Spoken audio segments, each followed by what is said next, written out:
Hello, Adam. Excellent. We're going, and we've got somebody here already, and oh, I'm not on screen yet.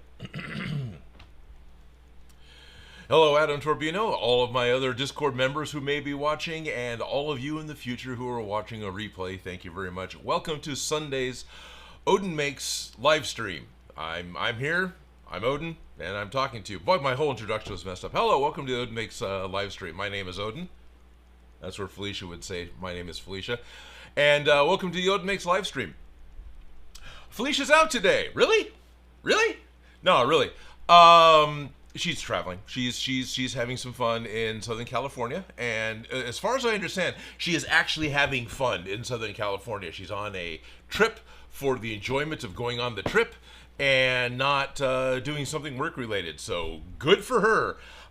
She will probably, most likely, be back on my next stream, which is actually way the hell out in like July 20th. I'll have to double check exactly what the dates are.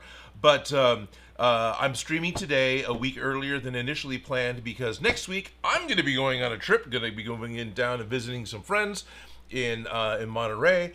And then the week after that is Stockton Con, which is a Saturday and Sunday convention, so I'm not going to be streaming because I won't be able to be doing that.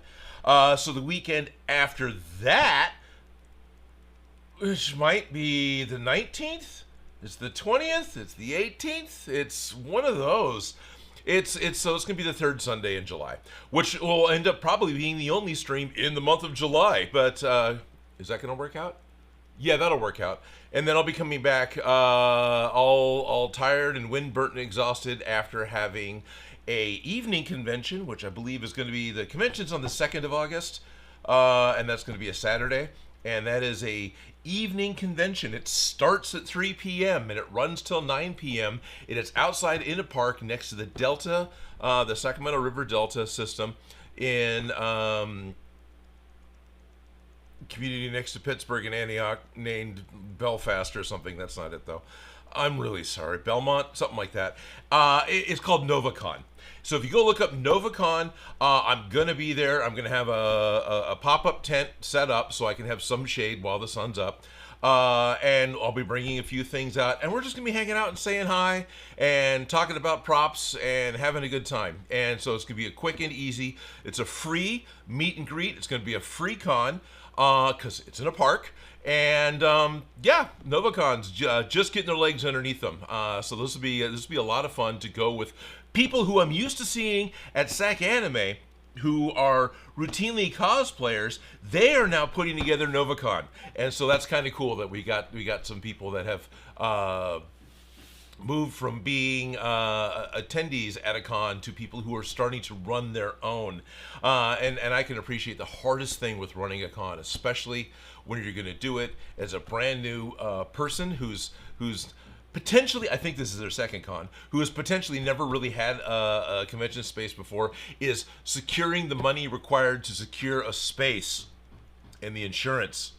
And so having it in a park, good for them. Very cool. Happy to support NovaCon. Hey, we got Shock Romans here. Excellent. Dan Doesjunk is here. Excellent.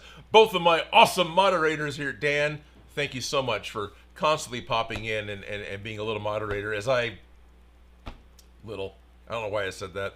Nothing derogatory about that. Being one of the moderators that I have while I ramble on this for 2 hours every freaking Sunday practically. I appreciate the time you spend to help us out with the channel. Mariah Woods is here. Hola, mates. Right on. Hello, Mariah. Also known as, I believe, Adaptable Gamers Incorporated, right? Is that the right one? Or are you hired for hire? The fun thing is, they're a set. The Zombie Protection Patrol, it's ZPP. Zombie Protection League, so I keep calling you. They're a set with Hire for Hire and Adaptable Gamers Incorporated, and for the life of me, I can't keep straight who is who because, you know, they're both awesome people and they're practically interchangeable. So, but yeah, had some fun. Had some fun with them yesterday. Let's see, where are we at? Yeah, might wait a brief moment.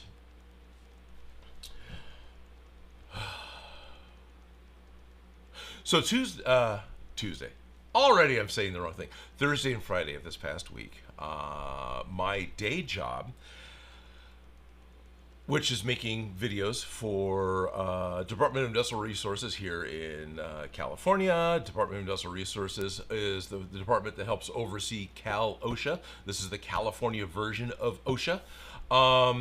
And Cal OSHA had a very reasonable concern with the only time they get press, the only time they appear in the news, the only time there's ever a public-facing video about them is when something goes wrong. It's when somebody gets hurt, something breaks, somebody gets shut down, something like that, right? Because that's what news does. It's like, oh, let's go report on somebody who's hurt, because that gets headlines, gets people watching. So what they wanted to do was try and do a positive story, and I'm 100% for that. They wanted to do something quick and timely. And so what they ended up doing was, now I realize I don't have my work phone out here, so I can't really share the link. What they wanted to do was showcase their permanent rides and attractions inspectors. So there is a amusement park division of Cal OSHA who are responsible for inspecting both the permanently installed rides, like Disneyland, Six Flags, things like that. I'm trying to name off things that people are going to kind of heard of, because there's a bunch of different permanent parks in California, like Great America and a few others. I blank on those. I was going to say like Marine World, but that's Six Flags. Anyway, there's a bunch of these permanent parks that have permanent standing rides. And so there's a specific department that inspects these permanent standing rides to make sure that things are running correctly, to make sure that maintenance is being handled correctly, maintenance logs is being, that the things are safe, that nobody's going to get hurt, because it's not fun to get hurt. But then there's a whole second department that does the portable rides, right? And they were very specific with me to make sure that I understood that they're the permanent attractions, and the portable attractions are the ones that go out and do the little fairs that pop up for a weekend in a parking lot, or the state fairs or the county fairs, where you have a vehicle that rolls in as a trailer, is assembled in an afternoon or overnight, and then it runs for a weekend, and then by the following Monday morning, it's gone. Those have some very strict rules about how they need to be put together, about what the tolerances are for how things work, because everything's constantly moving. And so that requires a whole nother level of inspector. And then there's the third arm that does transits, transports or transits, human transit. So this is basically ski lifts and zip lines and things like that, where you have oddly enough, those are both suspended cables, where they have people that are inspecting these rides that aren't rides. They're almost more transportation. They're a real kind of a gray line. So they separated those guys out. So even in parks like Disneyland has that overhead sky tram that goes across the park and goes, well, it used to, actually. I don't know if that's up and running still anymore. But anyway, and it used to go through the Matterhorn, and so that would have been one of these trans things. But then, all the ski lifts, right?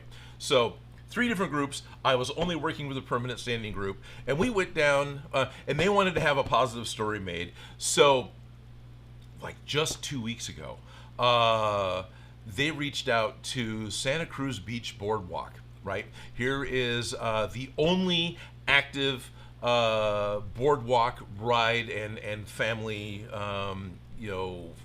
amusement center in Northern California. The only one. The one down in there's one down in LA. I'm going to say I don't think that's Long Beach, but I'm not sure if that's currently running or not. There was different little disasters that happened recently. So they reached out to Santa Cruz Beach Boardwalk. Disasters, natural disasters, nothing happened with the rides. It was like fires or tsunamis or something. so Santa Cruz Beach Boardwalk, they reached out at like 6 p.m. on a Monday saying, hey, we want to do this story where we're interacting with the inspectors and showing what it is that the people do to make sure that things are safe and make a feel-good story and get it out for the public eye. So we have, and so the supervisor I was talking to said he bangs out this email, sends it out to different people at Santa Cruz Beach Boardwalk, and by 6 a.m. the following morning, he had 4 different enthusiastic yeses. So that happens, and then literally the Friday before I'm going to go on Thursday, they're having other meetings about how they're going to put this together, because they're planning on doing this with the local news. So the local news is going to come out. They're going to shoot the story. They're going to do some interviews and put together a little package and put that on the air. So something is running in front of the public, especially the local public, like the week before 4th of July. So I get to go out and do some behind the scenes footage, because they decided that, hey, we should do something as a department as well. So I get asked to go down, like 5 days before I need to be there. Fine, that's not unheard of. That's actually a decent amount of time. I've had less. I've had less with other jobs, a lot less. I just got back from Vegas. Oh, we need you to go to LA. Can I go home first? So my entire job was to record just behind the scenes, a little more stuff with the inspector. If there were impromptu interviews, great, not required, because I can always get a hold of the inspectors. I'm in the same office, the same building. I'm on the first floor. He's on the fourth floor as one of the inspectors here in Sacramento. It's like, oh, well, that's kind of cool. Well, you're gonna be easy to get a hold of. So I got to walk around for a few hours on Thursday, and then for a few hours before the park opened on Friday with the inspectors, with the head maintenance boss of Santa Cruz Beach Boardwalk, and with the inspector, the Santa Cruz inspector that was happy to be on camera. And we all went around and very much focused on what's called the Giant Dipper. It is now 100 years old. It is a wooden roller coaster.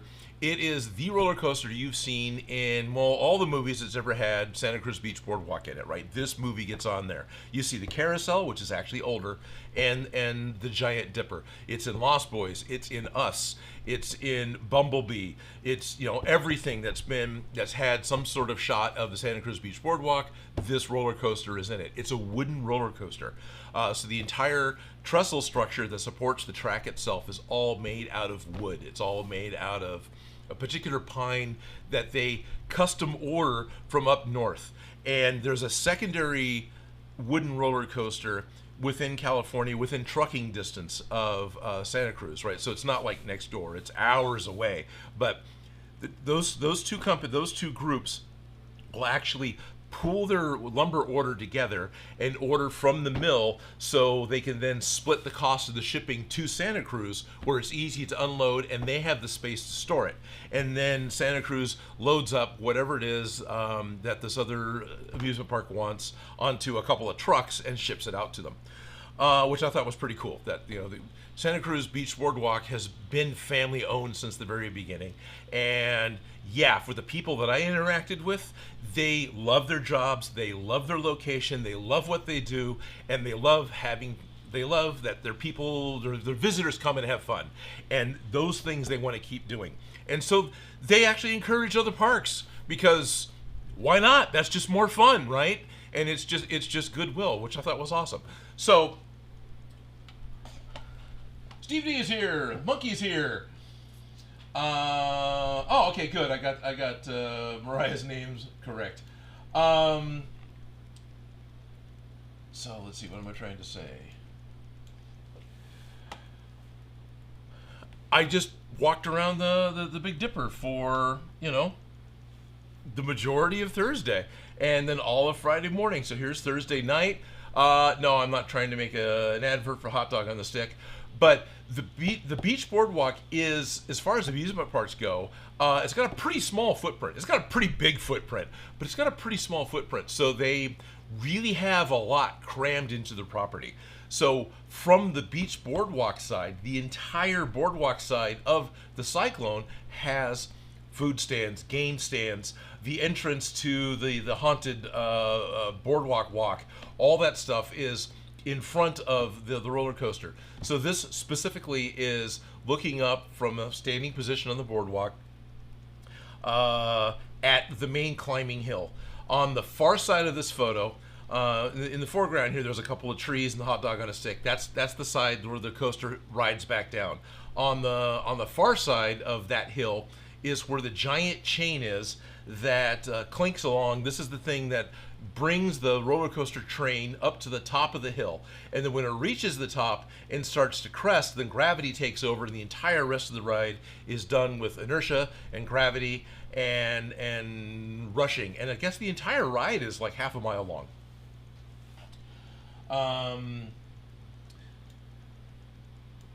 Of course, all that stuff is stuff they checked on. There's a little fisherman's wharf way off to the side for the beach boardwalk, which, it's really kind of hard without proper zoom lenses. This is done with my cell phone in order to get a good picture. But this is pretty much the entirety of the boardwalk from left to right. The building we see all the way on the left is Neptune's Kingdom, I believe. And that's got a huge arcade on the bottom. It has a lot of offices on the second floor, as well as like party and gathering rooms. And as you move your way across, you got different rides, most of which I can't name. And then you can see the peak of that climbing mountain all the way almost to the right side of the screen, not quite to the brand new Ferris wheel. And that's where the giant dipper is. And in the foreground is one of those people movers where you can, it's like a ski lift, but all it does is it takes you from one end of the boardwalk rides to the other end of the boardwalk rides. It's just like the sky view ride is all they call it, I think. And anyway, no, it was great fun. I mean, this was my work day on Friday. I was paid to take this picture.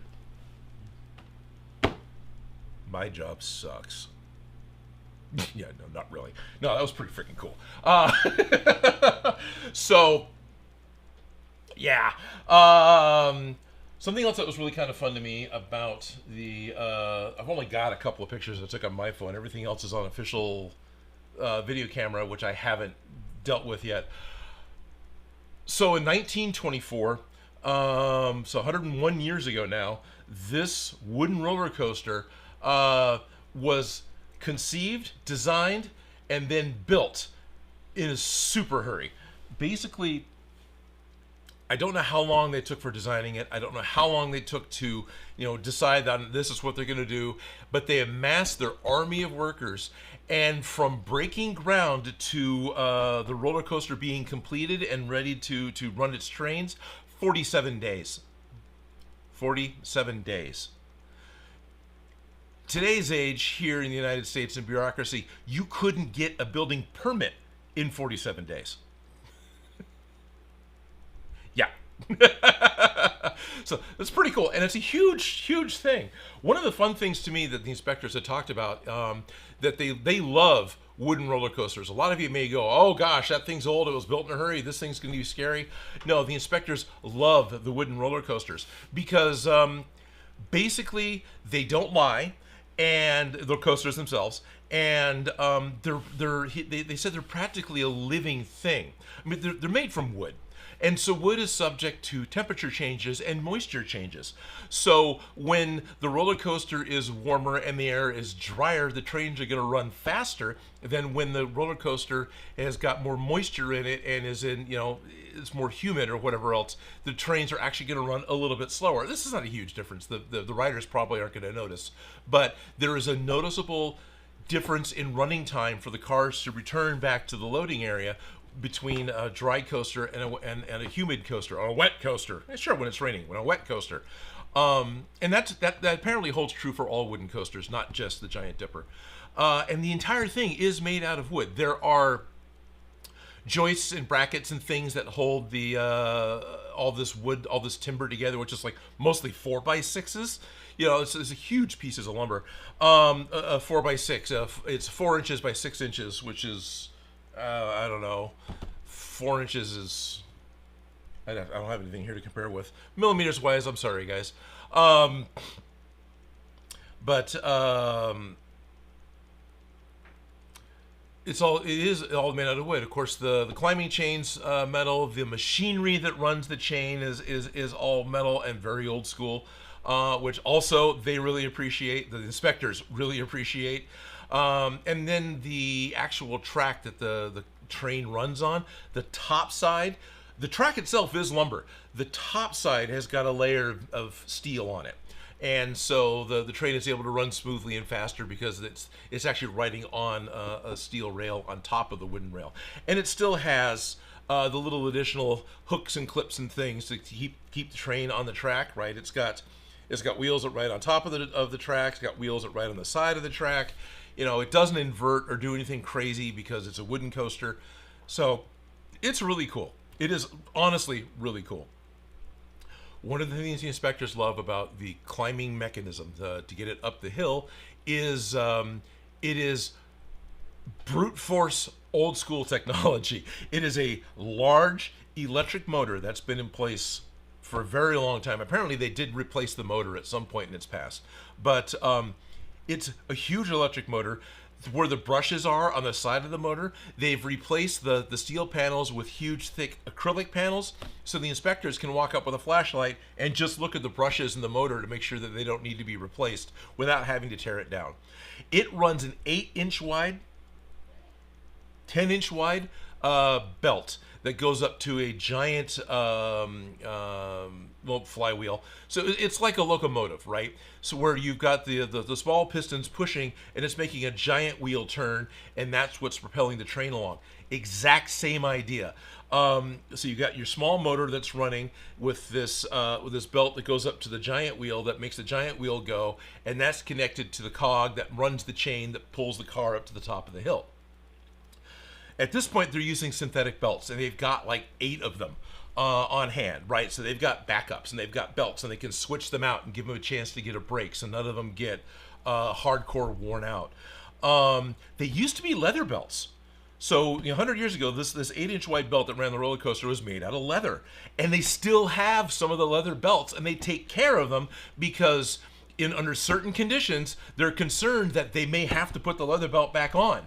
And so they've got them ready, which I thought was really amazing. And they're sitting there, right? Because the whole shack is underneath the coaster, and so anyway. And the other thing that they do every night, they have their tensioner. So just like the serpentine belt in your car, there is a tensioner that puts tension on the outside of the wheel. So you have a belt that goes around one cog and around another pulley and around a little wheel, right? So it's making this triangle. But it has to be loose enough you can put it on there, whatever else, and it doesn't have tension to make sure that while it moves, it's making all 3 of the other wheels move, or you got one drive wheel, it's making the other 2 move. So you have this additional wheel that comes from the outside that pushes against the belt, that makes it bend in a little bit, and now you've reduced. You're creating tension against the other 2 wheels, and so everything works the way you want it to. So the roller coaster has that as well. What's the tensioner? It's a series of huge lead weights attached to a chain and a couple of pulleys. So all they have to do is let the weights go, and gravity pulls on it, and it pulls up against the wheel, and it gives it the tension it needs. And of course, if it needs, if whatever physical things are happening, the tensioner can move with the belt, because it's not a brute force, physical attachment. It's gonna be here type of it. And then at night, because the belt's going to sit for 12 hours, they don't want to create a hump in the belt. They don't want to stretch it out in that one spot. So every night when the ride is done, one of the maintenance guys goes down and cranks the lead weights up. However they do it, I think they actually literally have a winch. which releases the tension. The tension of the wheel falls away, and the belt is able to just hang without tension on it overnight, or however long it needs to hold out. And it's great because basically it's a system that can't fail. I mean, yeah, things can fail because you can come up with crazy Michael Bay scenarios and how something's going to fail, but basically it can't fail in the real world.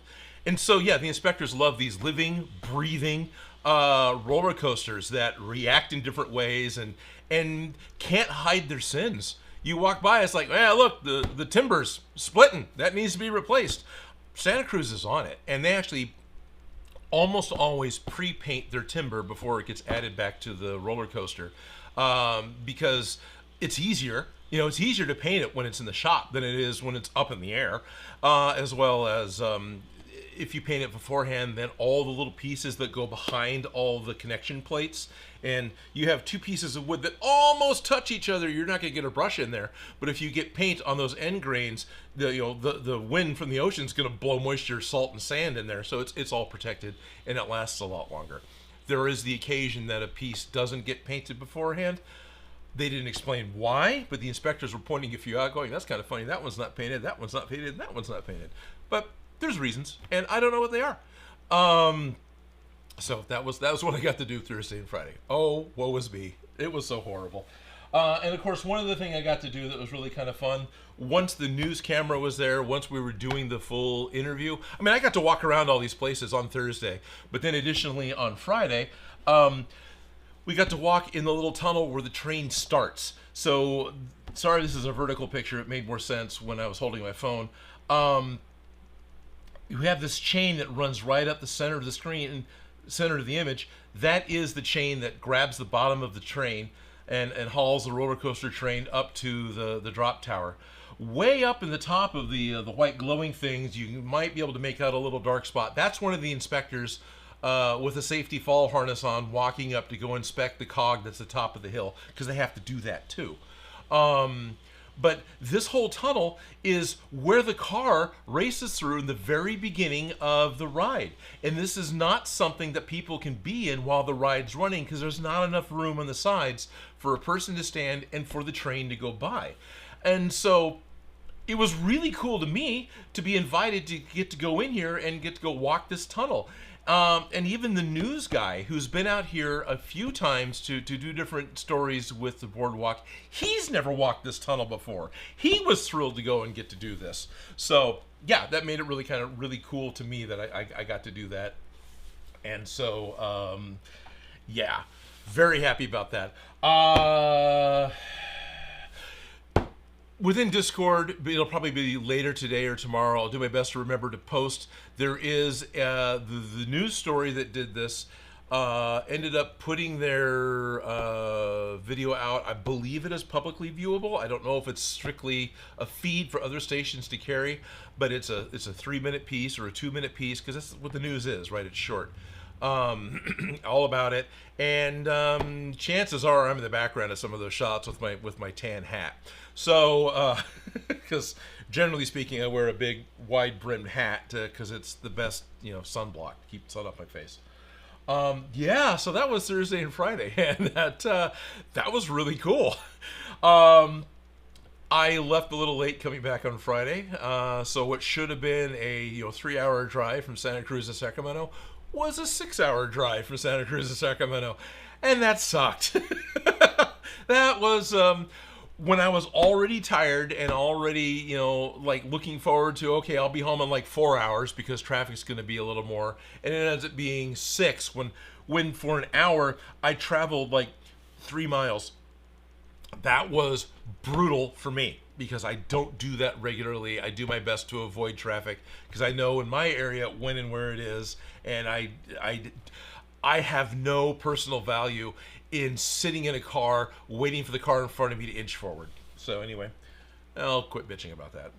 So yeah, that was great. Yesterday, looking at my time.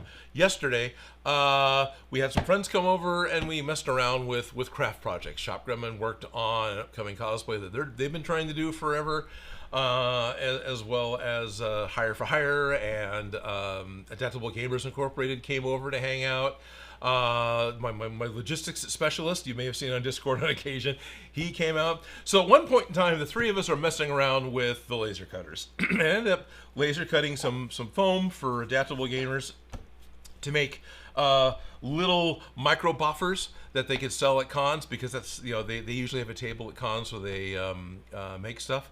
So they had a design, they had it already figured out, and were showing it to me. They thought it was neat, and I agreed, it was really cool, but I could see that it was hand done, which isn't a dig. It's just what I could see was the time spent in hand cutting them all. And they wanted to make a few of these to try to sell at their booth. And knowing, you know, the time spent to hand cut stuff and put it all together, it's like, do you guys want to laser cut a set of these that you can just assemble and skip past all this marking of the patterns, cutting them out, measuring them out, you know, all that? And they went, yes. And so that's what we did. So yeah, they're going to have some, I think they're calling them buddy beaters. I do not have information on how any of you out in the internet world can get a hold of one of these buddy beaters. But it's going to be a little like micro pirate knife, you know, kind of think of like it's like a chibi pirate knife, pirate sword. So it has a hand guard and it has a little like scimitar, you know, kind of shape on the end of it. Totally LARP friendly. I believe it conforms to all of their AppGuard LARPing rules, but it's still one of those things that you can't just guarantee you can take it at the battlefield. You're going to actually have the weapons marshal inspect it before you take it out. But anyway, yeah, they're trying to put these things together. And yeah, if any of you out there in the internet world wanted to order one from them, that'd be pretty cool. But you'll actually have to contact Adaptable Mariah here in the chat, or Adaptable Gamers, or Hire for Hire. Real easy to get through on Discord. And, you know, maybe they'll actually get to send some out. It'll end up being it's a foam sword with additional camping mats, so it's got squish. They end up putting fabric over the blade because that wears a lot better and is a lot more friendlier to skin when you're actually fighting with somebody than the Plastidip, because Plastidip can actually grip the skin a little bit, so you can get a little bit of like a yeah, anyway, I'm sure that's uncomfortable. Let me word this right. I'm going beyond my knowledge. But the fabric one is one that's has never been an issue for them, so that's what they do. They fabric wrap their blades, and that's what these blades are going to do. The whole hand guard is going to be hand painted up by Adaptable Gamers. So that's something that's coming out. That was a lot of fun to work on. And when all that was done, and at this point in time, we're outside playing with the Atom Stack 70. It's at night, which was nice. But we got that big, 800 millimeter Atom Stack A70, 70S, 70W, one of those. The laser cutter that they sent me, to me it's a cutter. I think they call it an etcher still. And we're messing around. Basically, I'm trying to do something for Shop Gremlin where I'm taking some metal bits and... Oh, I never did zoom the camera, huh? So, experimenting finally on how to get print to be lasered onto metal. So this is just a piece of, I think this is aluminum, or it could just be, flashing, or maybe it's aluminum flashing from the hardware store. Nothing special. So the bottom one is double printed because I started doing it. I had the wrong laser setting, so it was just doing the outside line, and it was super cooking it. So we reset it. And so what these are the fill settings. So finally figured out that running the laser at 1,500 millimeters per minute, so it's 1.5 meters per minute speed, at 46% laser power. This is for the 70-watt laser, so this is going to change with the machines you're using. That gave the best, thickness, right? Like I can, but I can't really feel it, and it's very much on this metal. And then so as an experiment, I did it at 55% power and 65% power, just to see if they got any darker or if there's any notable change. And especially down here where it got double printed, I could absolutely feel this. The middle one, it does feel a little more raised than here. So this one really is the best for what Chakram was asking for, which was getting some special tools for their day job, marked to put the tool number on them, so they didn't just look like little scraps of metal lying on the bench. It was something that they could reference. So that was what we were messing around with outside. And then, am I even holding it the right way? No, that's upside down. This is also a laser test where we figured it out. This is incredibly hard to see, but this is a test that Lightburn does, where across the bottom you're increasing in power from like 10 to 100% power, and then up the side here you're increasing in speed from 600 millimeters a minute on up to 18,000 millimeters a minute. So 18 meters a minute. So that's how we figured out what this was going to be, because it's like, here you go, what one do you like? And they're scratching at it with their nail and figuring out, and it's like, okay, I like this one over here, that's three across and 3 down, that one's the one I want to work with. So anyway, that's how we made the parts. But of course, once and I had to use the A70 to do this because it is a diode laser. Off to my side here, I've still got my X-Tool P2, which is still, I freaking love this machine. That is a CO2 laser. So a CO2 laser is the original laser, like the Bonkers movie Real Genius. There you go, Stupid Monkey, sort of referencing the Bonkers movie review. That was the type of laser that was in that movie. This is the classic laser that you see, is a CO2 or tube laser. They're still going to have different gases in them. It literally is a fancy neon tube. There's a big glass tube. It's about that long. It's about that big around. It's full of carbon dioxide, and it runs just like neon would run, with some additional fancy stuff going on that I don't understand, that creates your laser beam. And then that beam is redirected through a series of mirrors to the optics that focuses it down to a small point, and then it's able to cut 1/2 inch of clear acrylic. That tube is an expendable piece. In time, I will have to replace that tube to keep that machine running. It's not cheap, but it's worth it. I really like this machine, and I cut a lot of stuff with it. But the CO2 laser, because of the way it works, didn't really work with this spray. So the spray, but the diode laser does. I'll talk about the spray in a second. The diode laser, the A70, the Atom Stack A70 laser, is basically a 70-watt laser pointer with better optics. It's very much the same type of thing. It's a big, beefy laser diode that then shoots its little laser out and does, wrong, there we are, and then proceeds to burn the hell out of my 1/2 inch plywood that I've got it set up on a table. So this is outside, best ventilation I can get. But because of the way the diode laser works, because of the way the light and the laser itself is created within the diode laser, it reacts the way we want with the spray, which I put in a box and don't have close by. It's called Sear Mark. It's like ceramic mark. Sear Mark spray. It's a little bottle. The basic way to describe this, it's an aerosol that has the same type of toner that's in a laser printer. So the black and white laser printer a lot of offices has, that just spits out, this is had the way a lot of no, that's different. So it is it's a toner that is deposited on the paper, and then a laser hits it and sets the toner, and then you get your print.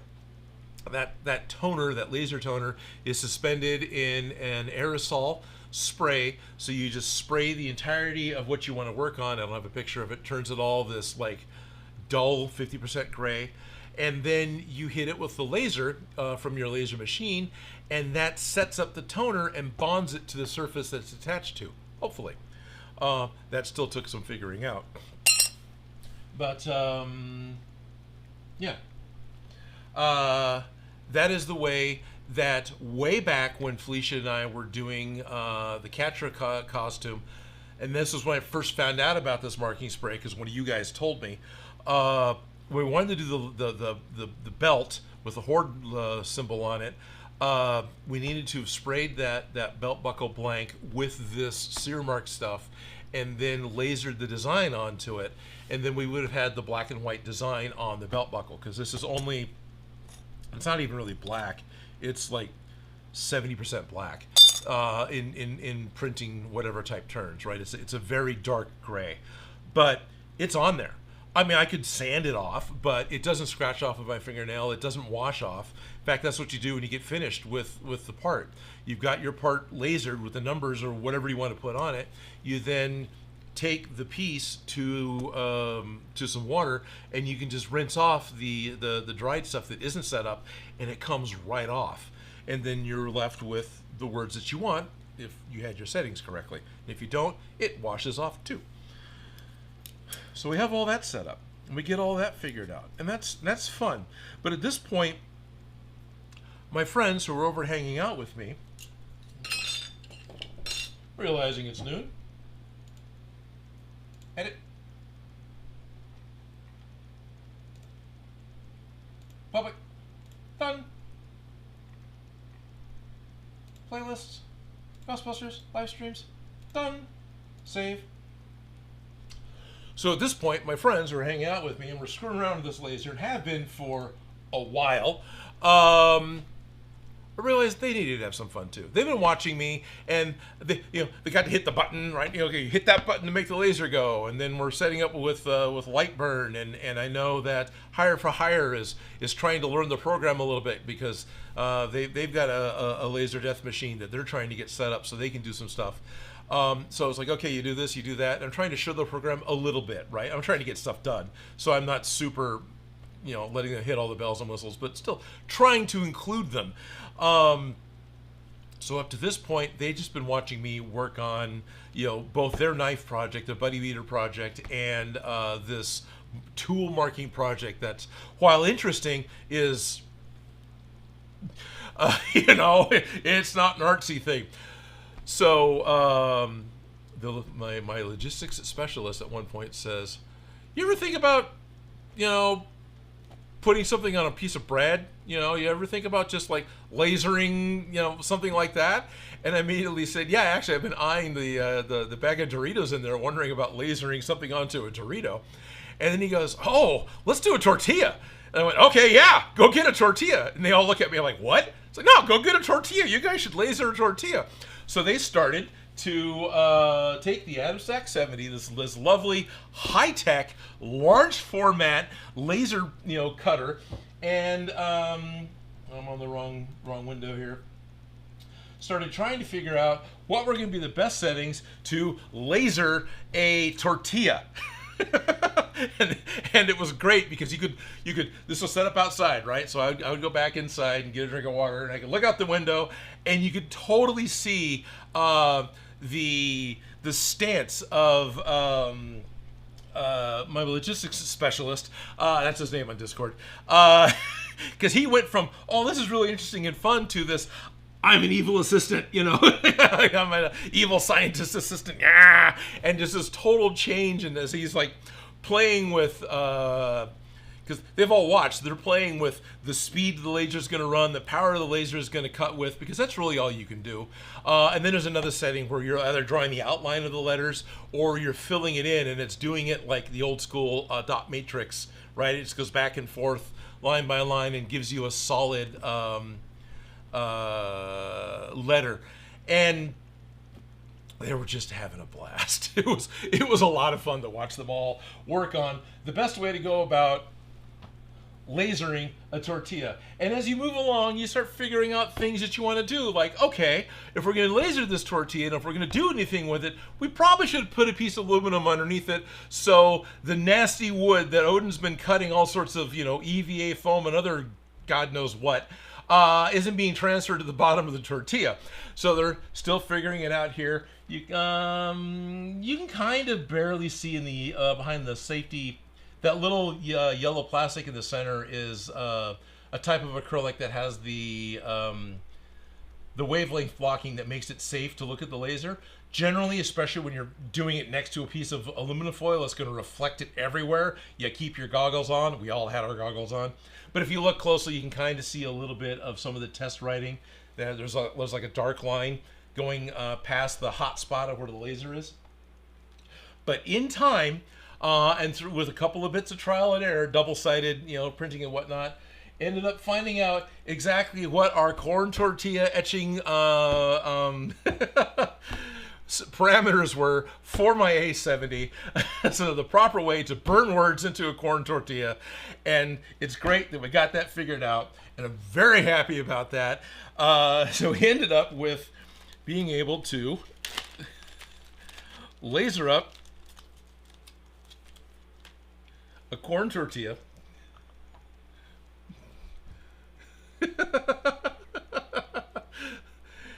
Got it to where it didn't burn all the way through. Got it to where it's totally legible. It completely works. This is basically branded. I mean, you know, it just got branded with light. And yeah, this was completely done by my logistics specialist. And the whole fun of it is, of course, you can then actually make yourself a breakfast burrito, which I did do, and then failed to take it out of the microwave in time, so I kind of overcooked it in the middle, which was sad because there was a little bit of extra moisture got here. But this was actually one of the earlier test ones, which had Odin Makes on both sides of it. But yeah, last night we were able to play around and make edible art. And that makes me pretty happy. It makes me really happy. Also, if you ever do want to laser your tortillas, do not leave them out on the counter because they dry out and turn into, you know, whatever this is. Here's some of the testing. So that one of those other pictures I was showing you was probably some of these words, which is the same as, or virtually the same as the test stuff for putting the other letters onto metal. But yeah. So, if you have a laser cutter, if you have a laser printer, you too can, you know, make yourself custom tortillas. Sorry, I'm chewing away and trying to talk at the same time. This is why PBS doesn't like it when you eat on screen. And then he went out of his way to make sure that by having an aluminum foil bed, right? By having an aluminum foil bed that the tortilla was able to sit on, that kept it safe and food safe from the laser. But then he peeled up, or not peeled up, he then covered up all the edges of the tortilla. And that's required because the air assist in the laser dries the tortilla out and it starts to curl up while it's doing its thing, which would make it hard to, you know, turn it into a burrito. So, yeah, I'm still chewing too. But then, of course, as time goes on and you're making these crazy, you know, tortilla burrito ideas, and it's getting late and everyone gets goofy and silly while being late, Adaptable Gamers decided that, you know what, custom branded tortillas. For only $20, you too can get a 10-pack of Odin Makes custom branded tortillas. These will be done up right here in the shop by me and Adaptable Gamers, and we can get them sent out to you. International orders will have additional postage added, but yeah, for just $20, you can get a pack of 10 custom tortillas. They hopefully will survive shipping. That was a joke. I don't think that anyone's going to actually take us up on that.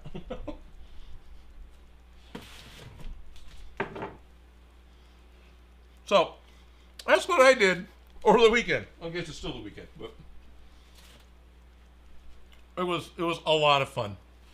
It's really awesome having a maker's area, basically living in a maker's house, having all this gear here, and then having some good close friends I can trust who can come over and we can all play with the tools and build stuff and be creative. I absolutely encourage that with you in your area and where you're at. That if you can get together with some like-minded people and build stuff, do that, because it is a great way to spend the afternoon. Yeah, we got someone's 3D printer fixed. Someone else is working on some garb for like a Renaissance fair. Shop Grumman got some serious cosplay help getting something put together for them. You know, and then was all sorts of laser death machining happen for stuff for work, stuff for tortillas. And then the logistics coordinator needed help getting some custom-made brackets put together for another PC build that he's doing. So we were figuring out how accurate the laser needed to be in order to make sure that stuff fit right. Because when you cut something, those especially we cut something mechanically, right? Not necessarily with a knife. You're going to cut something with a razor knife. You're just going to cut it in half and it's going to open up. But a laser and a saw, those blades have width. And so as the laser cuts, it actually creates a small channel of emptiness where it's atomized. Good enough word. Its cut path. And so he was trying to figure out what size he had to make the hole in order to get the size of the hole he needed for the screw heads and for whatever else to pass through it. I kind of understood what he was doing. I'll explain it wrong. So it was just a project of his. And that's what we were doing, and it was great. So yeah, you end up with Odin Makes breakfast.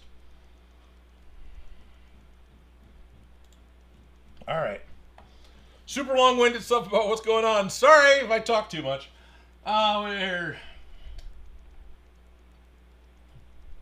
Dan does junk a while ago says, I love roller coasters. I enjoy being thrashed around. Yeah, me too. I actually really enjoy roller coasters. And I've ran into this a couple of times with a couple of different wooden roller coasters, because there's another one over at Great America in Santa Clara. It's an old school wooden roller coaster, even though it was more recently built. It's a newer roller coaster. It was built in the classic style. They have a lap bar, so they've just got this bent bar that comes down across your thighs to hold you into the roller coaster, and that's all they need to have, because they don't invert or do any really crazy banking. I'm too big. I'm too fat. I'm too muscular. I'm too big. The lap bars can't lock down, so they're trying to do it. And because the in the one car that I'm in, the two lap bars are actually tied together, so the attendant can just push one bar and all four people are safely locked in place. I tried to reposition my legs so I can settle more into the seat. He tried again, and he just couldn't get it to click down. So, and he was concerned something happened to the car, right, to the actual roller coaster car. I was like, no, it's just me. Let me get out. So I get out, and he goes, click, just like it's supposed to. It's like, I'm just too big. And no big deal. Happened before, happen again. If I lose a lot of weight, I might make it. But even then, I don't know, because it was 30 years ago when I was, right? Almost, when I was going to Great America to try and mess around on the Grizzly. And that's the name of their wooden coaster, at least at the time. And I wouldn't fit on it then. Right? And I weighed less then. A lot less. And so what we would do with my friends at that point, the three of us would get in line to go get on the Grizzly, because it was like a 15-minute wait, a 10-minute wait. It was nothing. So we'd get in line to go on the Grizzly, get on the train. Oh, no, sir, you're not going to be able to go. I'm sorry. Can you step aside? Oh, sure. So lock it down. My friends get to go and do the ride, and they come back. And then all three of us get walked up the exit aisle to what was called the Edge. This was one of those drop rides where you go up in a tower and you go out and you fall down. That had an hour and a half wait. They'd take us up the exit aisle, put us onto the next available car, and we get to go on that ride. And we'd be able to do both rides in less than half an hour. And then like an hour later, we'd go back because attendants would switch out. We'd do it all over again. So I didn't mind. Yeah, I didn't get to ride the Grizzly, but I got to ride the Edge 3 times without having an hour and a half wait each time.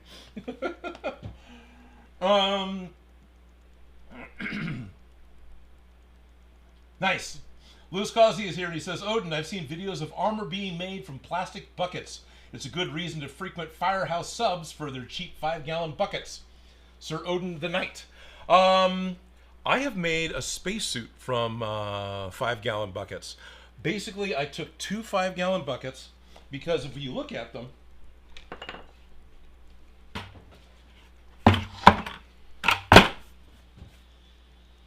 I like my Ryobi bucket. You got this awesome ring on the top, and it has all these additional pieces on it, right?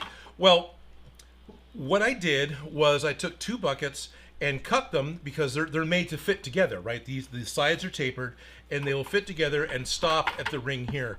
So by cutting one off just a little bit shy of this ring, and then cutting another one with shoulder holes, right? Because one bucket easily fits over my head.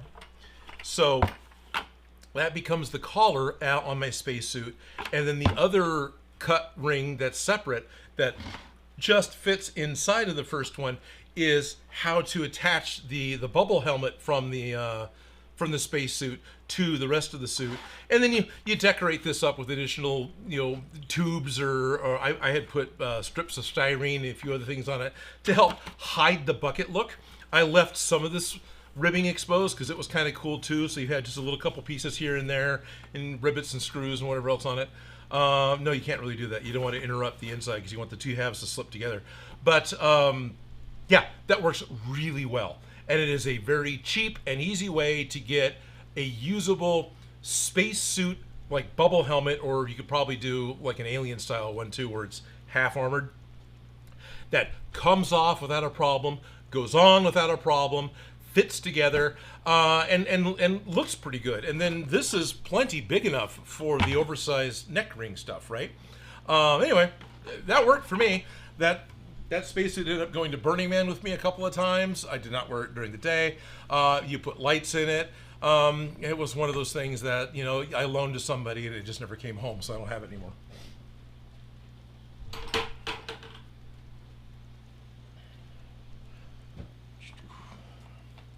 So yeah, but then using the same plastics to cut it up to make armor totally works.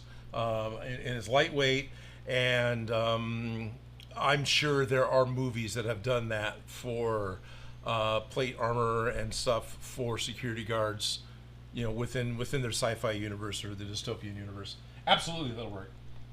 Dan Does Junk is saying, yeah, you can write your name on your food so no one takes it. I'm behind on comments, guys. Sorry, but going back to the whole lasering names on foods.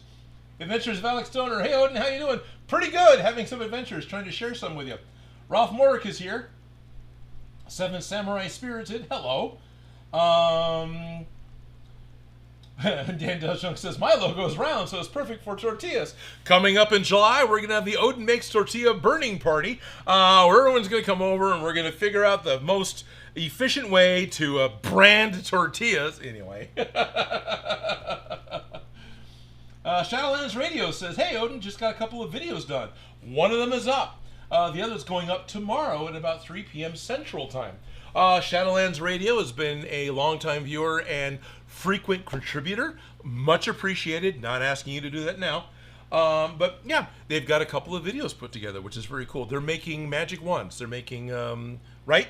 Feel free to correct me if I got this wrong, but they're putting together Ollivander style magic wands and from wood and other materials, which is very cool.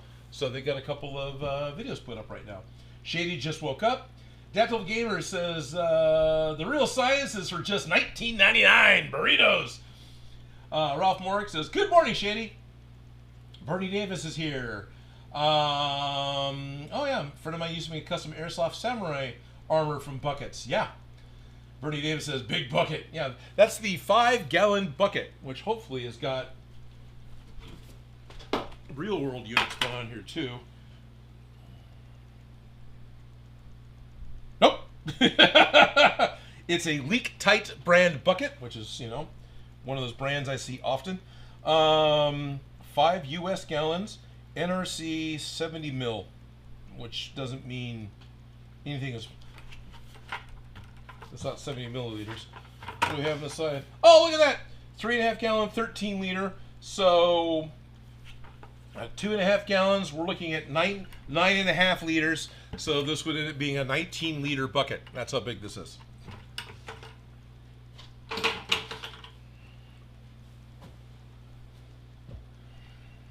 Heaven, why do I have 2 eyes instead of 1? Asked Mariah Angel. Well, believe it or not, Odin always had 2 eyes, right? All along, Odin had 2 eyes. But there was a point in time when he was talking to some of the frost giants and wanting to look into the pool of wisdom in order to be able to see more. The giants agreed, and Odin had to give up one of his eyes, and in order to stare into the pool of wisdom to be able to see beyond what you can see with your two human eyes. And at that point, Odin gave up one of his eyes for wisdom, and then he has only one eye. So what does that mean? I don't have any wisdom. I'm not that smart. Sean Karg is here. And Shadowlands Radio says, yep, mostly wands, but the vid tomorrow is the start of a small, skinny baseball bat. Mariah Woods, I want to laser some flour tortillas. Then let's make some tacos. Make some shrimp tacos. Yeah, that sounds great. Absolutely. I got no problem. We can set all that up again, and we can laser or sell some tortillas. Heck, we might have to make some 10 packs. Anyway, what was I going to do today? Well, I was going to try and fill some time and try to have some fun. I already talked longer than I thought it would. Sorry, everyone. I hope that was at least entertaining. I managed to finally 3D print the other piece that I need, the one that I've been missing, that goes onto, whoop, there we go, if we get the right camera, eventually, 2, 3, 4, just hit a bunch of buttons and one of them work. So just like an hour and a half ago, maybe 2 hours ago, I printed this out on the Bamboo printer, and this is that resistor, I think is what it is, that goes on the side of the Proton Pack, because I had printed a pair of these or more a couple of years ago and misplaced one of them, so I finally got around to getting a replacement made, and then by reading the file names confirmed that this piece is the little nut that goes underneath it, because they both have the same relative file name. They both have a they both relate, right? So this is the fixed nut that goes underneath this resistor. I didn't know that. I wasn't seeing it clearly in the Murray pack pictures. So with this one, I'll glue it in place. With the other one, it's already glued on the pack, so it's just going to live there. So I want to get this painted and put on the pack. Doesn't sound like a whole lot, but you know, it was something I've been trying to get done.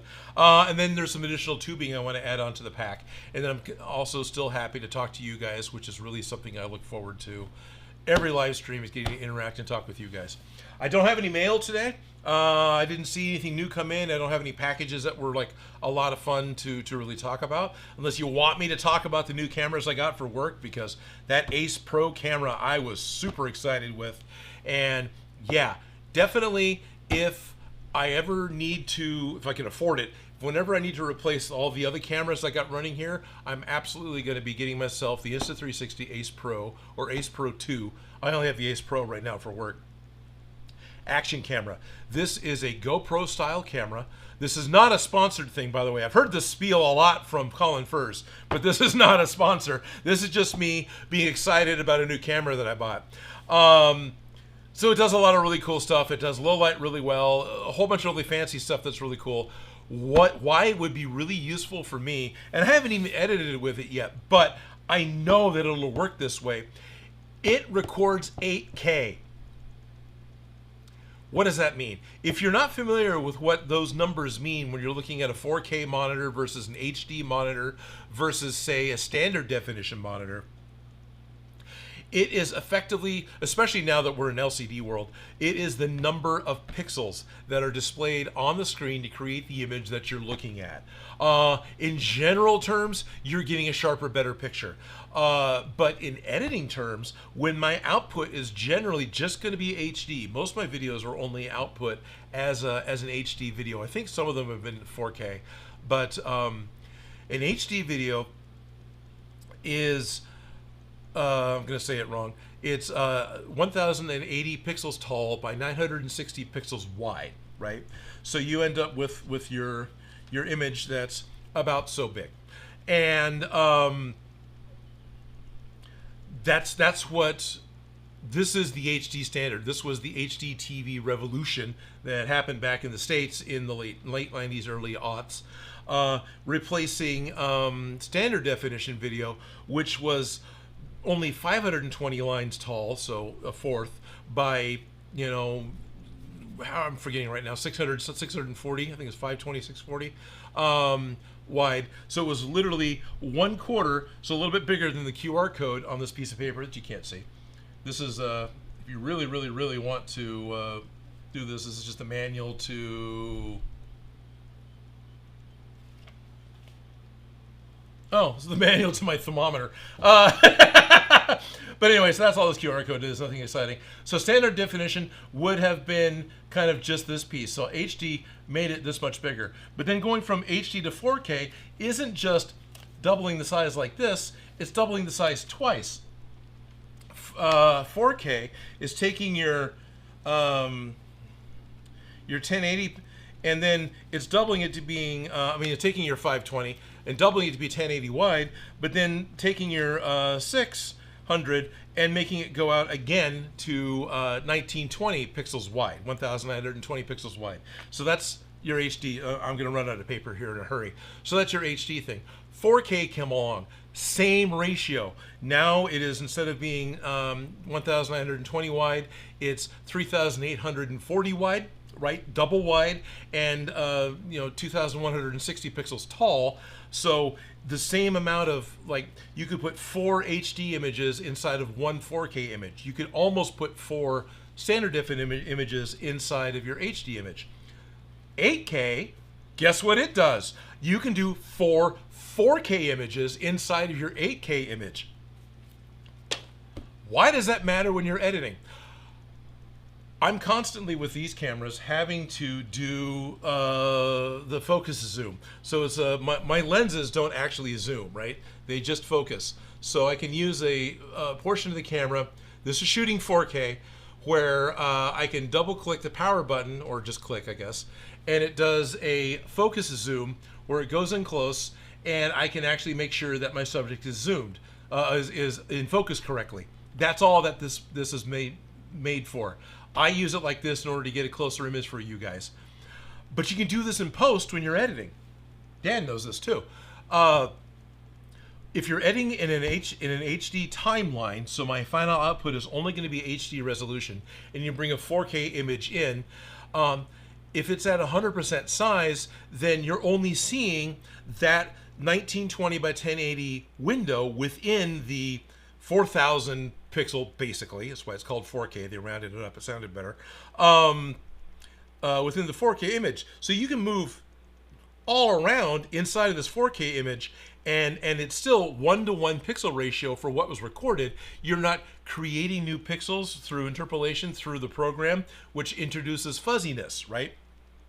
So if that works that well in 4K, if you have an 8K image, I can still get an HD image out of that and move all over the place. Now the only downside is there's a little bit of lens aberration on the sides because it's a wide angle lens. So you get to the corners, things kind of stretch weird. But there in the center, the sweet spot, the 4K section in the center, that's clear, and that's got minimal lens distortion. And if I have an 8K camera pointed there at the table, I could zoom in potentially and see the face of a Lego guy.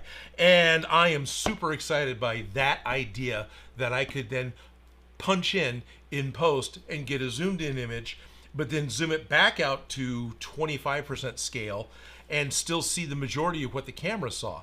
And of course it's an action camera, which means the lens is made like your cell phone lens is, where pretty much everything is in focus all the time. Which is another problem I've ran into with these cameras. I have to focus the lenses. Not complaining. This is the way I wanted to do it, and this is the way I'm used to doing it. But if my image goes out of focus, either the autofocus, which I do my best to not use, has picked out something in the background and it's not on me. I see that in a lot of videos. Or I just forgot to focus the camera, and there are some days I forgot to focus the main camera I'm talking to, and so I've got the soft blurry focus the entire time, which now means I can't really use that angle because it bothers me, even though I don't really watch the videos after I got them edited. So anyway, I'm excited by the idea of getting these 8K cameras eventually, when these guys start dying off, just to be able to do that. I'll probably replace the top one that goes up here first, right? Because this is 100% at a 4K image. With the wide angle lens, because lens depends on what you're going to see too. I'll probably be able to see from table to table and way more than I care about. But being able to zoom in, and get the tiny little thing that I'm working on in post, yeah, that's really cool. So anyway, Had fun with those cameras. That was the camera I was working on last week, actually. I probably had a rant about that last week too. When I was literally last week when I was cutting the foam out to make the inserts to go into the carrying case, which I took with me to Santa Cruz. Yeah, that was cool. That was way cool, and it worked the way I wanted it to. And it's got really good low light ability. So walking through the dark areas in under the ride and through some of the service tunnels, it had a picture without a problem, which was great. It's the cameras are getting to be almost what your eyes can do. Almost. Your eyes are still better. But being able to handle that level of dynamic range, that level of light change, like coming in from the sunlight and going into a dark room, the cameras take a moment to adjust, just like your eyes do. But the cameras are getting to where they can do that. When I started working with the cameras, 30 years ago, there was no way. We had to bring all sorts of lights with us just so we could make the room look dark. You're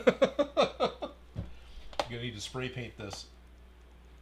2 eyes instead of 1. Dirty Diz says 480p plus. Right. Shadowlands is telling me the piece that I cut off the end of the wood I'm using for the baseball bat is sizable enough to make the head of a diamondback rattlesnake for the one that I'm almost done with. Oh, wow. Bernie Davis says I should have a pet crow. I should have a pair of pet ravens. Thank you very much. Yunin and Moonin, right? Who go out and bring me the news of the world. Yeah, that'd be actually... Dude, corvids are cool. I would not have an issue with having a pair of pet ravens. However, wolves are awesome. Not sure I want to have wolves. I think those are probably going to be a bit more energetic and take a lot more attention, maybe. And then same thing with an 8-legged horse. Thankfully, an 8-legged horse still only has 1 digestional tract, so he's not going to crap as much as 2 horses, even though he's going to take twice as many shoes when the furrier comes by, right? Farrier? The dude who puts on horseshoes. And also, thankfully, you usually don't put deodorant onto horses because that'd be a chore. But Slifnir, yeah, that'd be kind of cool too. Yep, Shady's got a superhero design. Alex Rose just went international, so Shady is still producing more T-shirts. Definitely want to check out his Amazon. I need to stop this and actually work on something. Dogs are like wolf, light. Yeah, they are. Bernie Day says my eyes are not like they used to be. Yeah, mine too. My left eye is standard TV. My right is like HD TV. Okay, I'm not that bad. But yeah, no. As we all get older, our eyes, age with us. There's a point in time when I was on a sailboat with my dad. This is early 90s, out in San Francisco Bay. Had a great time, forgot my sunglasses. And so I'm squinting the whole day, right? Because there's sun coming down, sun coming off the water. It's the same issue you're going to have with snow skiing. But because we were out, all day and this just never let up unless I went into the cabin, I literally got sunburn across my eyes. It never hurt like sunburn did. It never peeled like sunburn did. But for years, I could take a UV light, point it at my eyes, and you could see the almond shape of where I squinted. That section of clear tissue would now glow yellow under a UV light instead of the color that it should have been, which was kind of an off-white, right? And so I'm looking through that. I have no idea if I've healed. I haven't looked in a long time. I have no idea how much I've healed from that or if I've still got that branded shape across my eyes. So yeah, your eyes age, things happen. They get hurt. The individual rods and cones that make up the back of your eyes will die, and now you've got a dead pixel in your vision. Your brain's just really good at interpolating what that pixel should have been. It guesses much the same way that software does by the colors are around it, so you don't have little permanent black spots that follow you around, or at least most people don't. I'm sure if you found looked really hard, you'd find someone who does see their individual dead pixels. But anyway, yeah, our eyes age. It sucks. Also, generally speaking, humans become more farsighted as they get older, meaning their focus point goes from being very close up to further and further away, to the point that you might need to have reading glasses. That's all part of aging and what eyes do.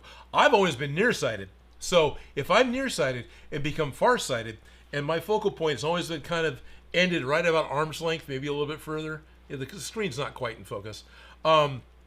If this area is what I can see, and as I get older, if that becomes farsighted and moves away, I'm never going to see anything without my glasses on. Because it's not like my nearsightedness is going to heal. I mean, they might counteract each other. Quiet Rioters working on a project building his own 3D printer. Shock Roman, their father had a hybrid wolf dog. 8K sounds like some Star Trek stuff. Louis Causey, 8K is literally going to be the Blade Runner equivalent or the CSI equivalent of, can you enhance that video? That is literally what it would do in my instance, right? And they actually have 12K video already. There are cameras that'll shoot 12K. There is at least one camera I know of that shoots 16K. Yeah. And you are getting better resolution because that's 100% what it is. You know, but it really still comes down to what's your lens, what's your light, and then so you shot in 16K. A lot of times you end up using that in order to remaster into 8K or something else, because as you copy your video, even though it's going through digital, you still have artifacts and compression and stuff that happens. And so in order to combat that, you just shoot at a higher grade than you actually want to output, and you end up with a better looking video. And then I'm sure 16K is just like, you know, what movie theaters and movie productions use. This is way above equipment I've ever touched or had a reason to touch, so I am speculating. But yeah, fun stuff. All right, enhance and zoom, exactly. Blue Jays are also corvids, said Shot Quinlan. So hoping to make the ones in the yard friends. Absolutely. No joke, corvids, crows, ravens, blue jays, they have facial recognition. If you are nice to these birds, they will recognize you, and you specifically, as the person who is being nice to them. There were college studies done with crows, with students that would wear a particular sweatshirt, and you know, so they have a particular color on, and then they would wear a particular mask, just like a Halloween type mask, you know, probably whatever, just a mask, right, to change their facial structure. So what they were trying to do was take out the human element of everyone's different face, so they would all have this one face, and then they would wear the clothes, and then group A would be nice to the birds. They'd give them treats. They would give them space while they're walking around them on the ground. You know, they would be nice to these wild birds. They would let them be. You had a second type of mask, and a different expression, a different look to it, and people would wear those wearing the same clothes or the same colors of clothes, and they would throw things at the birds, shoo them away, yell at them, stuff like that, right? No one's ever trying to hurt them, but basically be a nuisance to the birds, to be an asshole. And it didn't matter what colors, what style of clothing the masks were wearing. The nice guys' masks were always, the birds were always comfortable around, and actually got to a point to where they would bring them stuff. Right, so a nice guy mask could leave food out for the bird, sit nearby, and some of the birds would come by and give offerings or trade or thank you of whatever shiny thing that a bird thinks it should give you for being able to have a bite of whatever they gave the bird. Meanwhile, the bad guy masks, potentially worn by exactly the same person with exactly the same clothes, but the mask would get dive bombed from the air because that guy's a jerk. So birds have facial recognition. And then somehow, this doesn't apply to just specific individuals of birds. They are able to communicate to other corvids. That guy's an asshole. That guy's a friend. And so the other birds will follow suit. I don't know if it's just observation on the bird's part. I don't know. But corvids can do that, which is really cool. Also, here in California specifically, the crows and the magpies have figured out that by watching the stoplights in an intersection, they can land on the stoplights and drop a walnut, because there's a lot of walnuts growing around here, and a car will run it over when the light turns green, and then when the light turns red, the crows will jump down to the ground and pick the nut meat out of the wreckage, and then fly away, get another nut, and come back and do it again. And there's a whole secondary group of they're using the street lights. They understood the relation of the cars moving to the colors of the street lights. And there's a whole second group of birds that have figured out that you have an English walnut and a black walnut, and whichever one's tougher, I don't know, I'm going to say them backwards, I'm sure, that the English walnut had to be dropped from a higher height onto cement or the street in order for it to crack open than the English one did. And they would drop them at just the height they needed to be, so when they hit, the parts wouldn't scatter too far. They would just hit enough to crack open so the birds could get inside. And even though there was, feet of difference, right, like 10, 20 feet's worth of difference, that's a word, feet, yeah. The birds knew that, and they would be able to drop the walnuts in between. And even from personal experience, and this happened Friday coming back with a rental car, I had a bird drop something directly onto the hood of the car. Same thing. They're just doing it to have it hit something to get the walnut to crack, and by bouncing it off the car, the walnut goes to the side where it's safe, and the bird can land and get into the cracked nut. Thanks for putting a dent in the roof of my car, bird.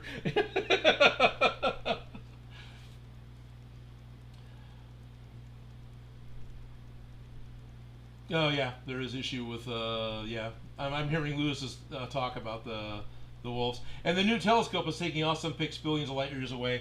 Same thing with enhance and zoom. I just got a micro splinter. Same thing with enhance and zoom with this crazy resolution. I know the big use, although a lot of those telescopes and things are actually multiple cameras put together that are then the images are stitched together with a computer later in order to give an even larger than possible resolution image, and I've seen some of those online. And Insta360 as a company made the Titan, I think it was.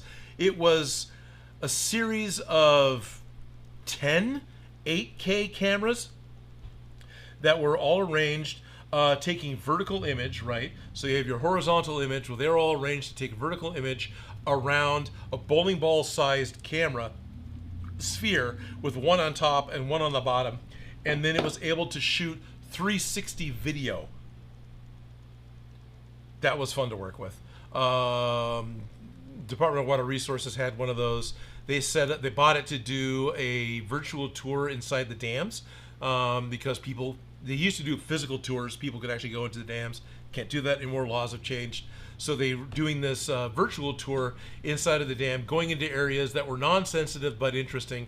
So the visitors in the visitor center could walk into this experience that even then wasn't a full 360 because you had your mouse hole you'd walk in through the back. So it was like, you're missing part of the floor, and then it was like a 270 degree, globe that you could walk into, and the camera would then shoot everything. And I got to be part of the crew that was on that shoot for doing stuff, and that was really cool. And the fun thing with that, especially in some of the smaller rooms when we're shooting, there's nowhere you can hide anything. If I'm shooting something and I'm looking at this little piece, I can put a light over here to light that little piece, and you're not going to see the light because it's beyond what the camera can see. Now, if the camera can see 360 degrees all the way around it, you're going to see the light, but you got to light the thing. So what we ended up doing was shooting everything 2 to 3 times, where we would set up what was important. We'd have the guide. She would stand where she needed to stand. We'd have lights on her, and we would shoot effectively that half of the 360 video, and then wouldn't touch the 360 camera. Half the time we wouldn't even turn it off, and we would clear away all the cables and clear away all the lights, and sometimes set them up on the other side to light up something interesting that was behind our original focus point. And then Joe Gillis sat there for months stitching all this crap together, overlaying clean footage to hide the cables, overlaying a clean background to hide lights, to hide the tripod foot, stuff like that. And it worked really well. It was very cool. Oh, Lewis has got a meeting. I'm sorry. I'll talk to you later, Lewis. I talked away here. Them and some smart burbs. Yeah, no, they really are. All right, I need to spray paint this thing or it's just not going to happen. Yeah, I got one bite to my custom-made, now dried up burrito left.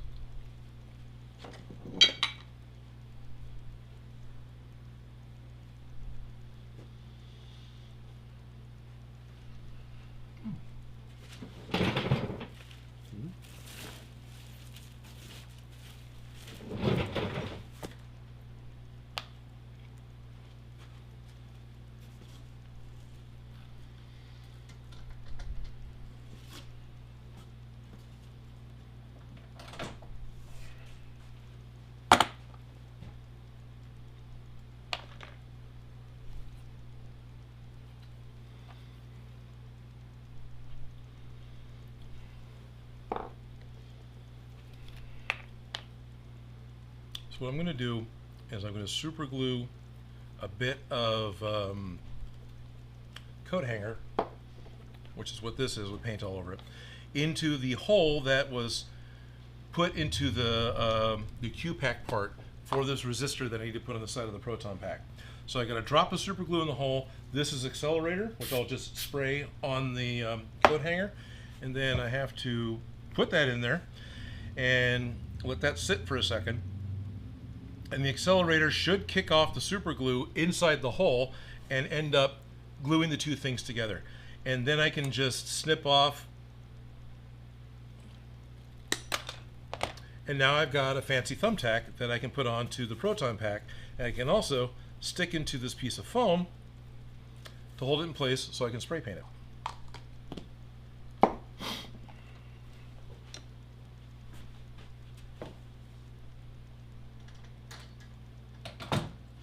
And this is able to do this because literally the Q-Pack parts are designed to have this hole in the back of them to do pretty much this. I can't see why you would have the hole otherwise. It's a way of mounting. I'm just using the peg because it's easy. You could probably thread it with a small screw, whatever. I don't think there's a specific reason or specific, this is the way you're supposed to do it. It's there so you can help mount your crap. And so now that my crap is mounted, I need to make it black.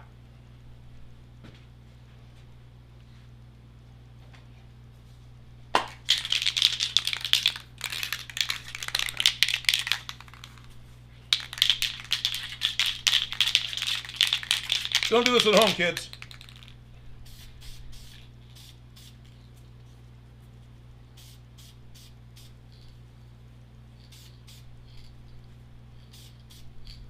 Remember, I work for Cal OSHA. I work for the Occupational Safety and Hazards Division.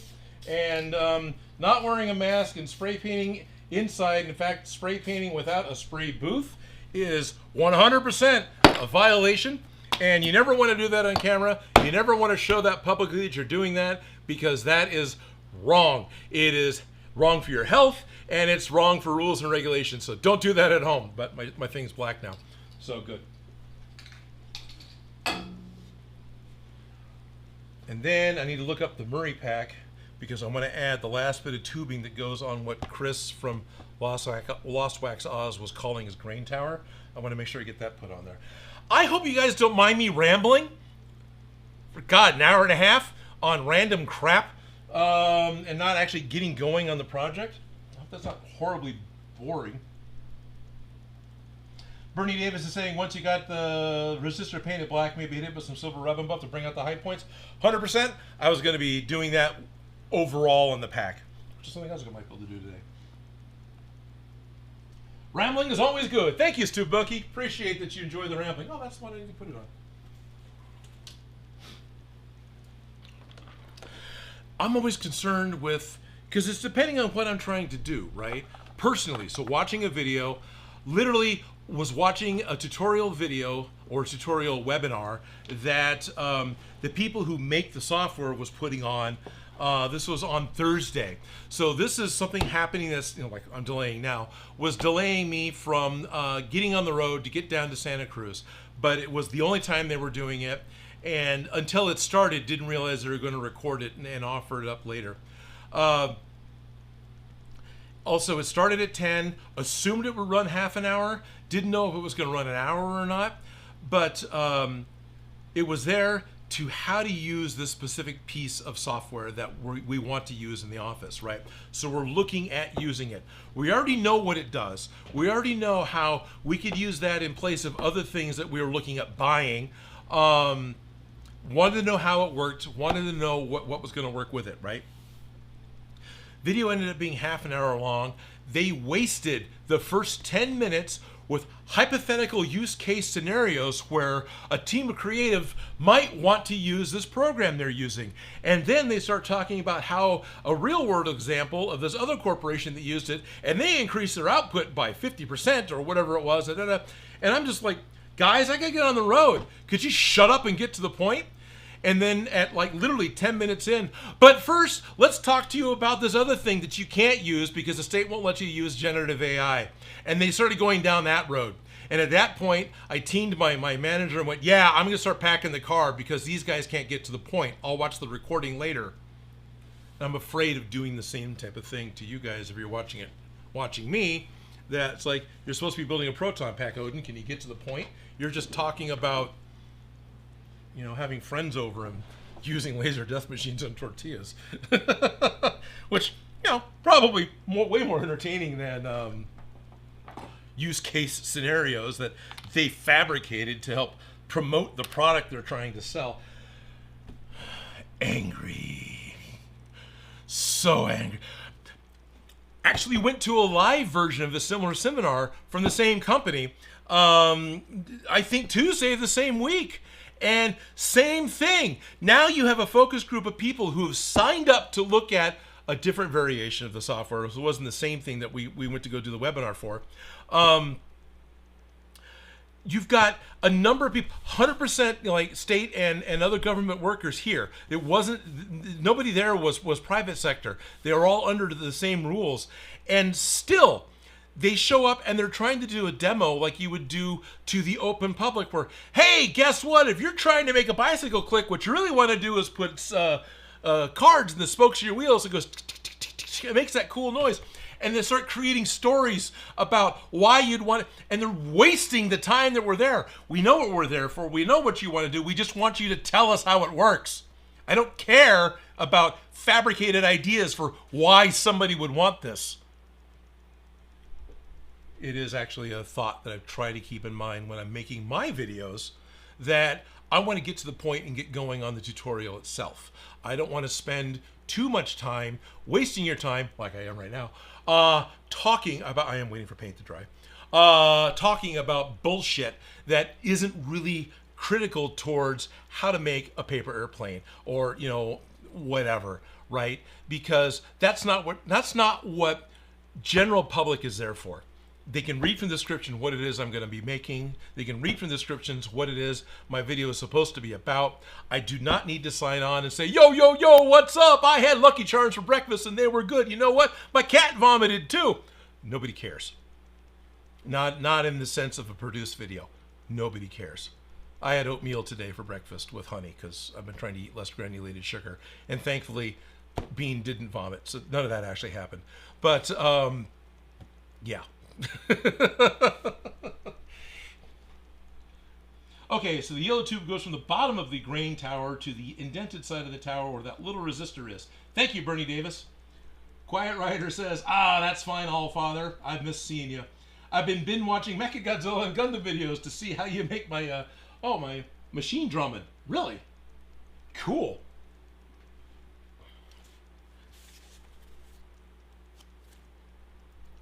Dry enough. So the paint I used was the vinyl paint. It's the vinyl and rubber paint sold at auto parts stores because it covers really well and it dries really fast and it bonds to way more plastics than Rust-Oleum or Krylon does. And I'm a huge fan of Krylon. So, yeah, that's fine. And thank you, Bernie Davis. Or Quiet Rider was. But anyway. So I've got some, I'm going to go ahead and scratch off a little bit of the paint here around the hole of the attachment nut in order to give the super glue a chance to bond to the resin itself, and I'm not just gluing to the paint. So then the parts are only being held on by the strength of the paint. Apparently I got another breakfast burrito coming in. I'm not going to be lasering this one.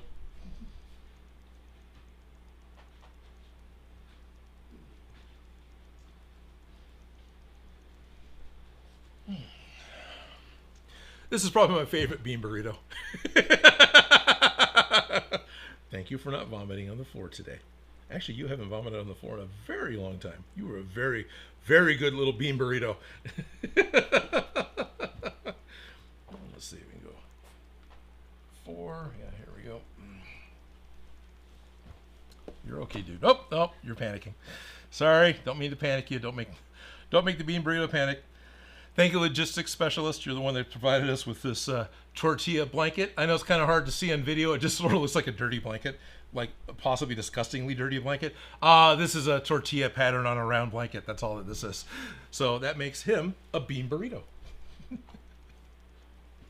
Yeah, you don't like moving around like that. I'm sorry. He's not a huge fan of being on his back. Thank you. I like bean. I like bean a lot.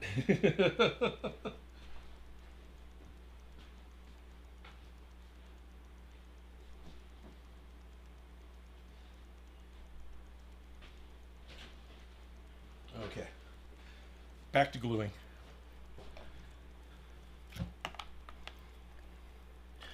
Not a wolf, not a raven.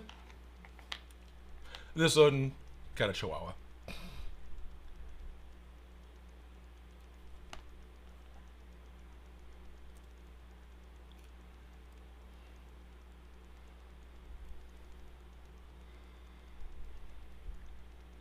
Something else nice with the hole that the Q-Pack has put into the 3D models for making your resistors and things is the hole helps line up the parts. So I know I've got this resistor as centered as I can get it to this hexagon, because those two shapes do not visually line up in an obvious way. But since I've got a pin going through both, I know I am within the tolerance of the wire coat hanger that is slightly smaller than the hole with being on center, and which is 100% on center for me with the level of detail I'm trying to put into the pack. I'm happy with this. Bernie Davis says, now I want some chimichangas. All right. So over here on the side, which way is going to be the best way to do this? Because this is...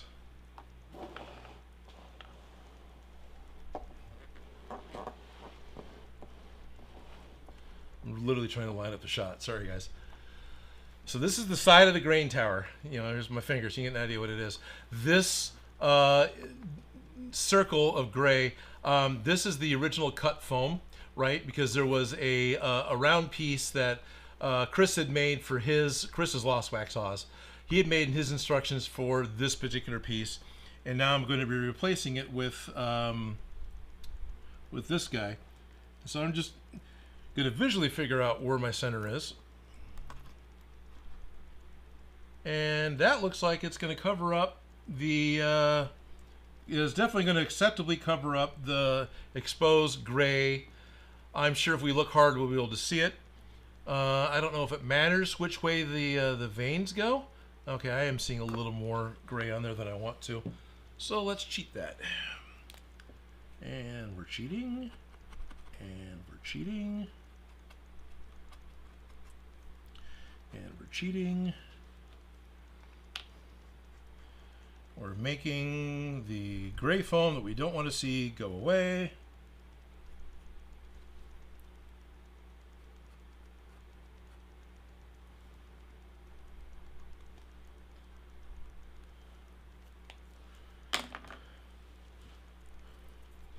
Some of the spray paint that was on the coat hanger is peeling off. Like, this is slightly out of focus, isn't it? Because it's too close to the camera. Kind of sorry about that, guys. This is really smooth from being printed, so let's put some tooth into that as well. So I'll just scratch it up with the tip of the scissors. Just like scratching the paint off, what I'm doing here is introducing a rough surface to the very smooth, glossy surface of the resin. Because this was against the build plate, I think. Or it was the top. But anyway, all these little scratches are giving area for the glue to be able to grab a hold of much better than the glossy outer areas. And I didn't go all the way to the end because I don't want to like catch the corner and chip something off the corner. So I tried to stay kind of in the middle, but that should give me the ability to put some glue on it. Way too much glue on it. Then we've got our circle, which I'll go ahead and hit with accelerant. Miss mostly, but I got it on there. And then, and it dripped. Thank you. Too much. I'll spin it to smear the glue around. And I'll wipe the drip off with my finger. So now I got super glue in my finger.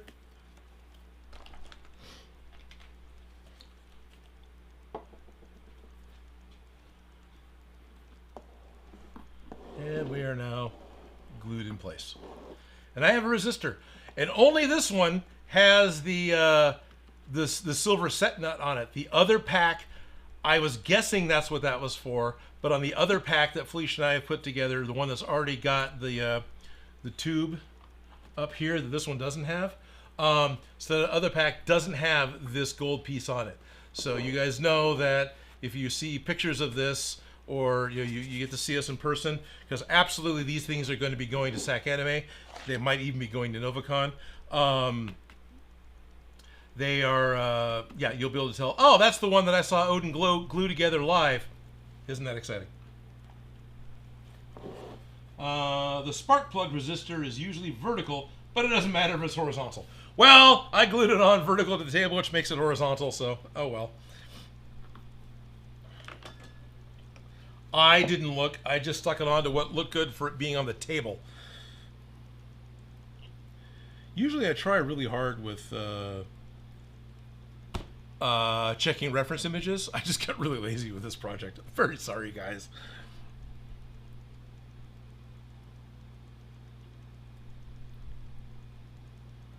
All right. I want...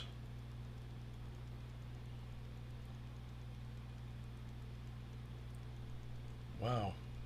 There we are. I want to remember how to use my phone, because apparently I'm really damn tired. There we are. Bill Murray's pack. I've still got that site as one of my tabs on my phone. So I got the hot and cold lines put in last week, but now I'm doing the grain tower. Oh, it is the yellow cord. Okay. No, I've got it the same as...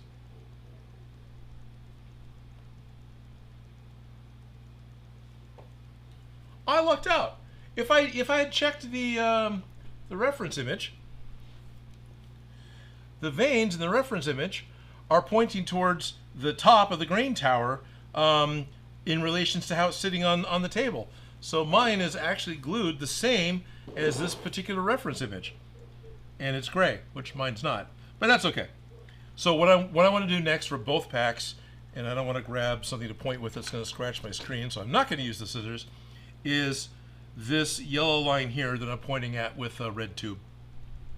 It goes from the back of this resistor that's already on my pack to this little elbow joint down here. So I want to put that on, and then if I can find it, I should still have a piece of brass tube I can put on here. Even though they're offset, mine on the other pack is not. Whatever. You know, you guys can point out all the things I did wrong. Oh, no, I got that wrong. Oh, yeah, the resistor. So that's that resistor. Okay. That's the resistor that's up here. So it's going to kind of go... It needs to be the yellow one. I'm just playing with the red while I'm figuring it out. It needs to go from there down to here, but with the elbow piece. Okay. And it is thinner stuff, right? So I got that thinner stuff.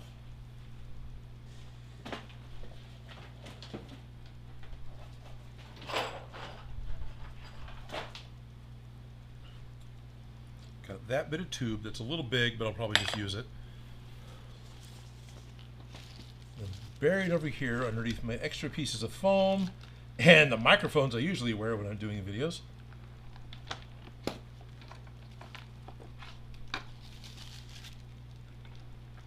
There we are, we got one of those. That's all I need, isn't it? Well, I need two, but feels like I'm missing something. Though I got those on there. Don't look too far ahead.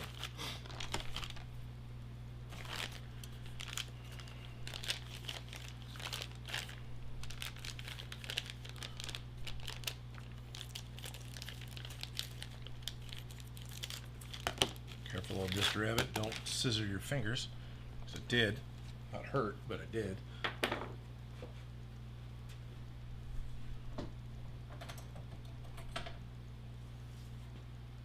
I don't need that much. I don't need to cut this. I'm looking at grabbing the wire cutter so I can cut the zip tie off the tube. I don't really need to do that. Instead, I can just feed the bits off out from under the zip tie. Man, that looks like it's glowing neon in this light. And so I can only pull out the part that I need, and the rest can still remain, you know, what do you call this? Organized, contained, corralled. And that should be more than enough to do two. My special tube cutter.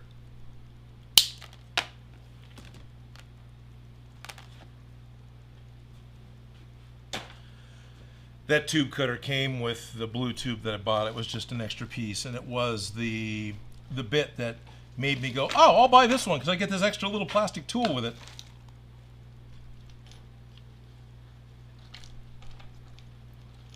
Now I'm seeing in the image,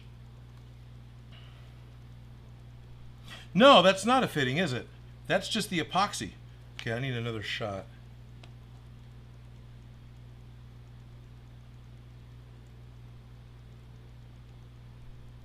Oh, that's good. Oh, there we go. Yeah, that's just the epoxy.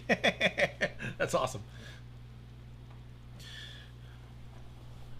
So, close up of the Murray pack. The epoxy I'm talking about is up here. There's like a bulge where the yellow tube is going into this resistor piece. And it looked to me on the other image I was looking at that there was like a brass fitting that was attached to. And even though you guys probably can't see it, that is just a glob of glue that's holding the tube into this. That's all that is. So I don't have to worry about that. That's kind of cool. But yeah. So the yellow tube just goes from there, and this thing is just going to go right above the resistor. And my resistor has a ring on it, whatever.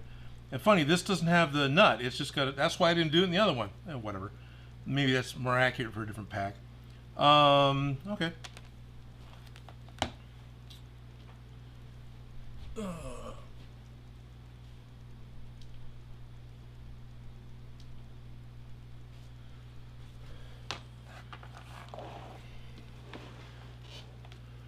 It's really hard to get in shot. That is outside of where I want to work, and it's probably not in focus. All right.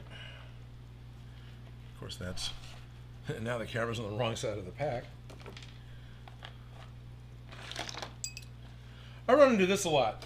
I appreciate not having a cameraman who's, you know, volunteering to spend all of his time here while I slowly work away on whatever project I'm working on. But by having cameras that are locked off, it does kind of make it a little tough to figure out how I'm going to show what I want to show. So I need this to go from here.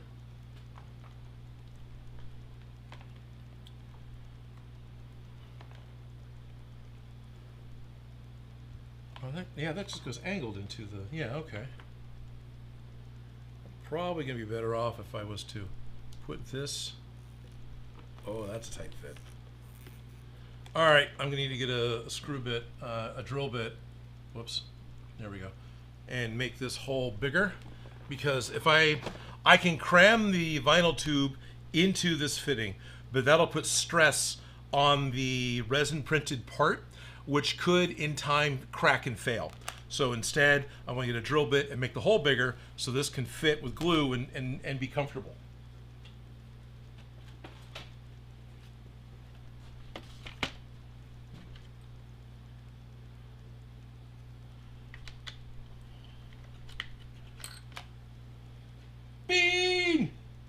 The dust looks very authentic. Thank you, Steve D. Yeah, it does, doesn't it? I am not terribly upset that the packs have gotten dusty. Oh yeah, this is gonna grip and shatter. Let me get a little grindy bit.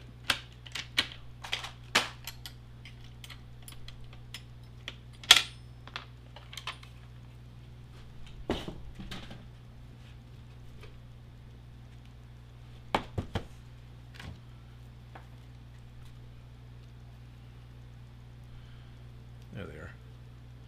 Now, unlike wearing a respirator when I was running spray paint, since I am going to be grinding on a piece of resin printed material, let's keep resin flecks out of my old eyes.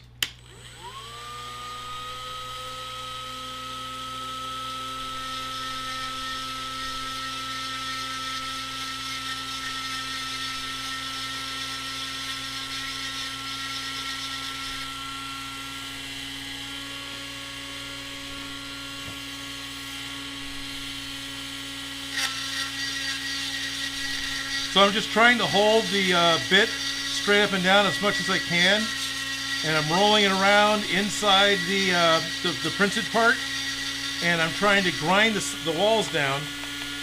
You can see I'm actually getting somewhere, with the hope that I can get the tube to fit. Oh, you can't see the dust because the pack's in the way. Oh, look, I made a mess. Hey, look at that. Just a little bit more. That's going in, but I want to do a little more. By the way, this dust, yeah, you want to wear a mask, kids.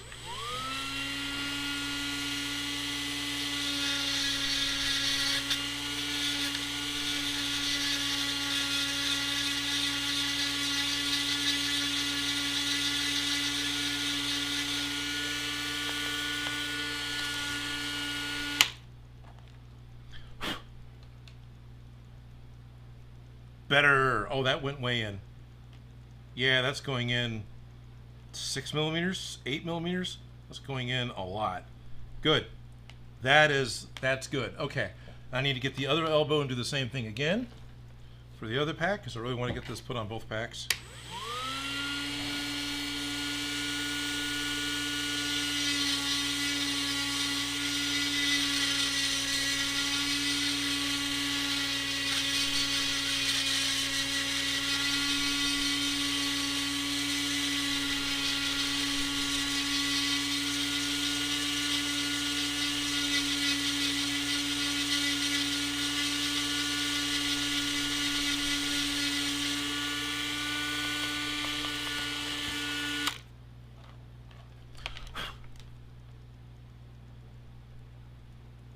Almost.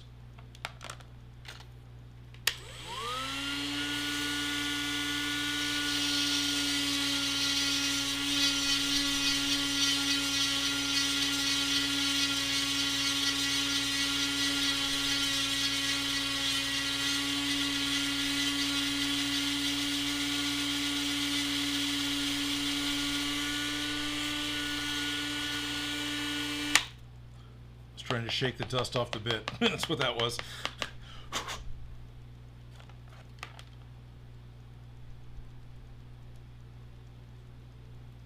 I was afraid I was doing it too much. Nope, that's great. Look, they fit. They're not falling off. They look like really dangerous earplugs. I don't hear anything. Okay.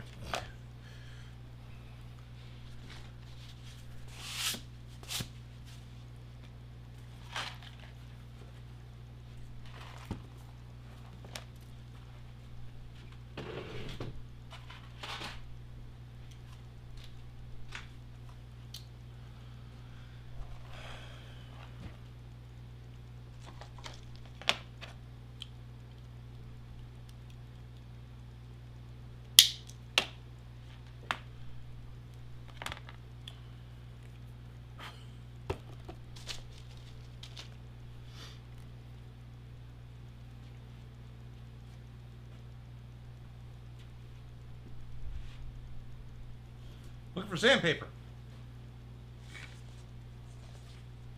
There we go.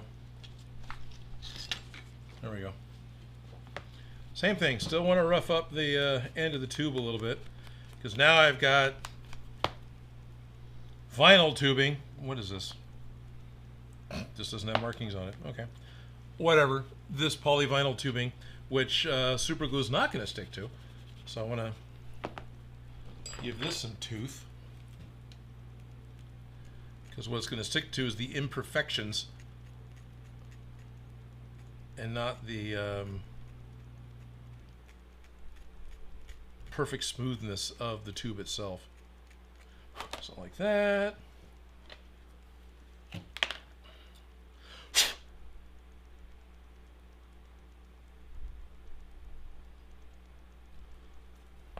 Looks like I loaded it up. There wasn't much glue coming out. I was just trying to make sure I got a little touch on all the sides.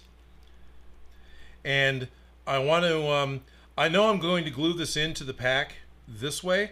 So I'm trying to keep the curve from the tube being in a coil going in the direction that I want it to go in. Because again, that's going to put less stress on all my little 3D printed parts. So if it's already kind of in the right shape and I'm not forcing it to go this way because that's the way I glued it in, it can still do it.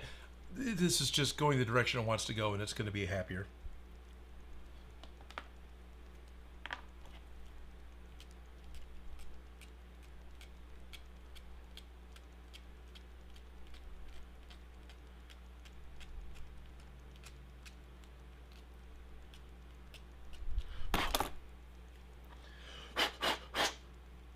Worst part about trying to blow dust out is you don't want to blow spit in it. That's not going to do any good.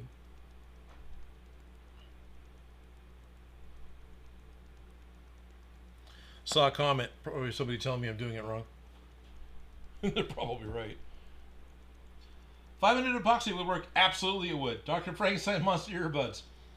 I'm patting a Robocop Toon King cosplay. Oh my God, Sean, that's awesome. And it would be impossible to go screen accurate. Yep. I'm just going to go for the broad strokes. Yep. No, that's awesome. Oh yeah, well he was built like Mr. Incredible anyway, wasn't he? Didn't the Kane? So the Kane RoboCop 2. I at one point called him Wedgehead because that robot had a wedge-like head that would open up with a screen that came out that would represent the face of the character Kane whose body was put inside of whose mind was put inside of the robot to control it. But isn't he like overly top heavy? Isn't he like a huge set of shoulders and a big barrel chest and that wedge head that doesn't have any sort of human features at all, with mechanical arms and undersized mechanical legs underneath that would be really good for just human legs? I could totally see how that cosplay would work. I would totally see how that'd be a lot of fun, especially if you can find a RoboCop cosplayer. That would be cool. RoboCop 2 is not the greatest movie. I actually liked it. RoboCop 3, I never actually saw. I couldn't get past the idea that here's a character who, when he sat down in a car, caused the bottom of the car to scrape on the ground. He was so heavy, the car would tilt to the side. Oh, we'll slap a flight pack on him. Now he can fly. It's a movie, Odin. Let it go. It's a fantasy. It doesn't... No. My mind couldn't let that go. Still can't.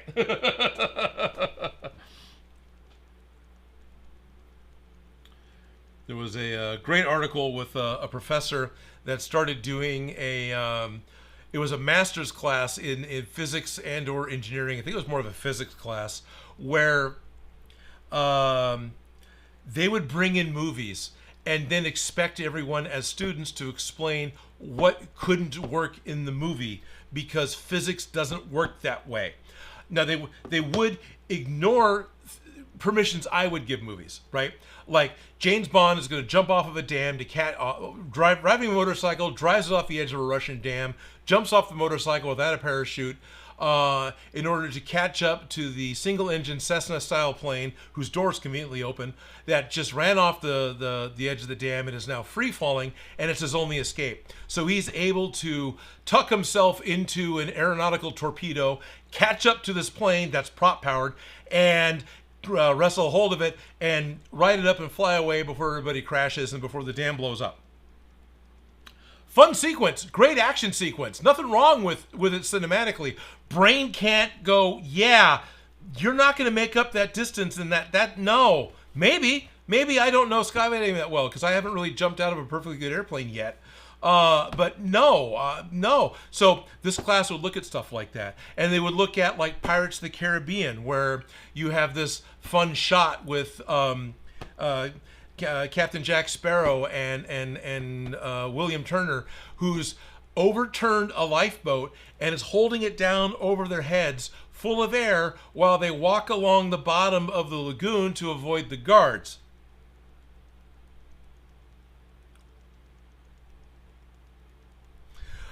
It's great. You can do anything physics if you just ignore physics. The whole class with the professor started, it was a submarine movie in the 50s or 60s. It was because that was the age of the professor and the age of the article I was reading, which was going to be probably 90s. He was saying that as a young man, he's watching this submarine war movie, and the submarines are doing whatever they're doing at depth, right? This isn't like close to the surface depth where what's going to happen could happen. This was way deep, where a chunk of iceberg isn't going to break off and sink and hit the sub and cause the sub to sink, which is what was the plot point of the story. And it wasn't, again, it wasn't like they were at periscope depth. That could happen. You could have enough mass of ice that the gravity and the weight of it would plunge it into the water before it popped back up, and it could hit a sub. This was deep enough that, no, that's not going to happen. And apparently he jumped up in the theater and said, no, that can't happen. Ice floats. And he got all this applause for everyone else that was in the theater, and they thought it was funny. Totally ruined the dramatic moment of the movie because, dude, ice floats. So he created this class where the students would watch movies, and certain things they would give a pass on because it becomes pointless to talk about repeatedly. Like, there's no sound in space. There's sound in space. The problem is when vibrations from an activity happen in an atmosphere, those vibrations propagate within the atmosphere of the planet, which carries the vibrations to your ears, whether that's through the air or through a denser fluid, and then you can hear it, or worse, if it's really loud, it could damage you. There isn't enough material in the vacuum of space or the near vacuum of space to propagate those sound waves for you to be able to hear it with the abilities that we have as humans. I don't even think we have microphones that can hear it. I don't think you can hear it. I don't think there's sound as we know it in space. So they ignore, all the sound from engines whooshing and explosions in Star Wars, because obviously, dramatically speaking, you don't have that. It's not going to be as exciting of a sequence. It's not that shows don't do it. I think Babylon 5 had it right. I don't think Babylon 5 had, they had whooshing motors of the ship from the cockpit view. If you were inside the ship with a pilot, you could hear the ship move. You could hear the guns fire. If you had an exterior view of the ship and the battle happening, you didn't. And that was actually kind of cool. Them trying to do that in the late 90s was really cool, or mid 90s. That's not even late 90s. Was really cool because that was something that Hollywood didn't do. But anyway, that's what that class was about. And I only read about it. I didn't take it. And I thought it sounded really cool. Yeah, the world's longest runway in that Fast and the Furious movie. Yeah, there you go. Shadowlands Radio went to Walgreens with my mom. So even Shadowlands Radio, see, this is why it doesn't work. Jumped off the Russian dam, off of a motorcycle, trying to chase the Cessna, had enough time to go to Walgreens with their mom and come back and still get in an airplane and still fly away to safety. It doesn't work that way.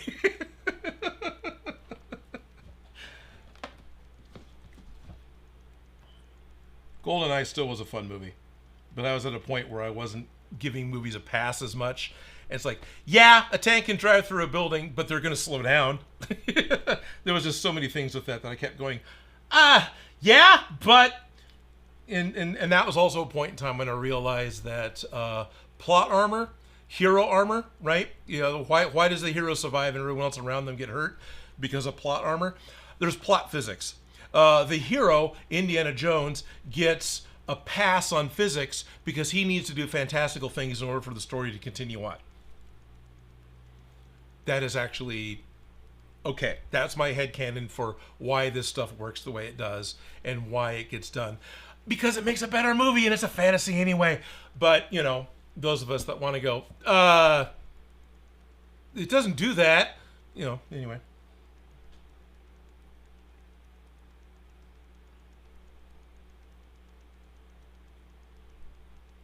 Okay, so with the grain tower, what I'm seeing,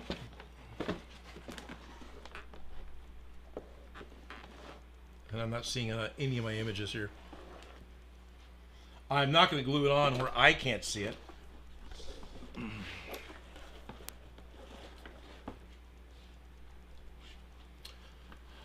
On the actual Murray pack, this piece with the diagonal slope to it is a separate piece attached to this tall piece, and so there's a seam that goes from here straight down to the bottom, which I just made my finger crooked.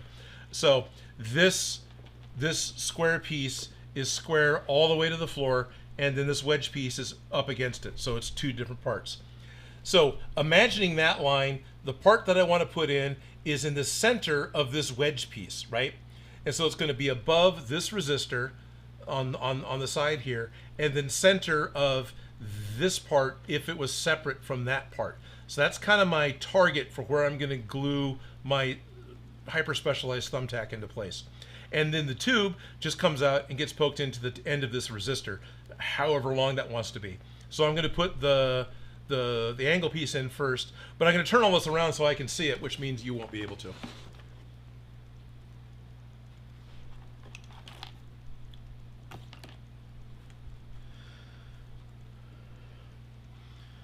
And again, there's so many things that are like, I don't know, it's about here on this pack, that I don't know, this is about here on this pack.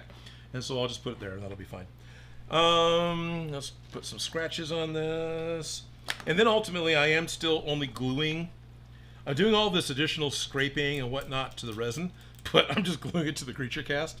So however strong the bond is of the creature cast to the foam, that's how strong this bond is actually going to be, because the glue can only glue to the creature cast. It's not going to permeate through it and you know, catch up to the falling Cessna on the dam, run off to the Walgreens with Shadowlands Radio's mom, catch a matinee of Gone with the Wind, and get back in time to catch the plane that it missed.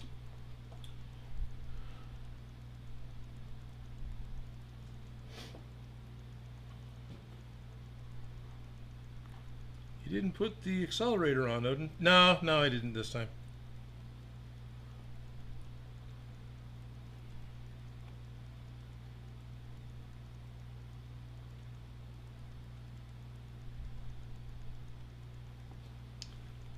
You know, this actually might be a little high. I might put the other one a little lower.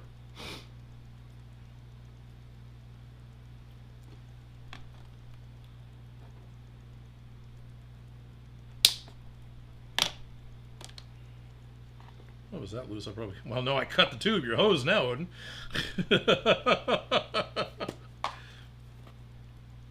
Why do you put accelerant on it? Because it's not on your thumb. Because it accelerates the setting of the glue. I need to get more of the liquid stuff I can just drip. I like that way more than the aerosols. Aerosols work well. Aerosols are great.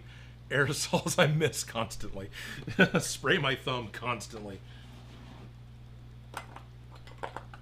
Those are too big. I just want to make a little hole.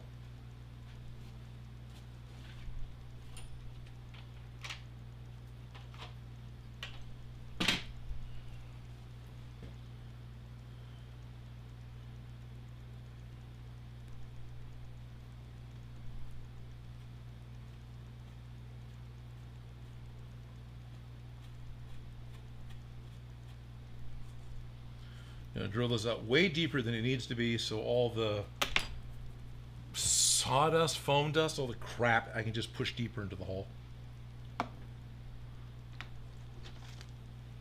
Seeing comments go flying, that's pretty cool. Thank you guys for sticking around and being part of this. Look, I'm getting stuff done when I'm not complaining about James Bond movies.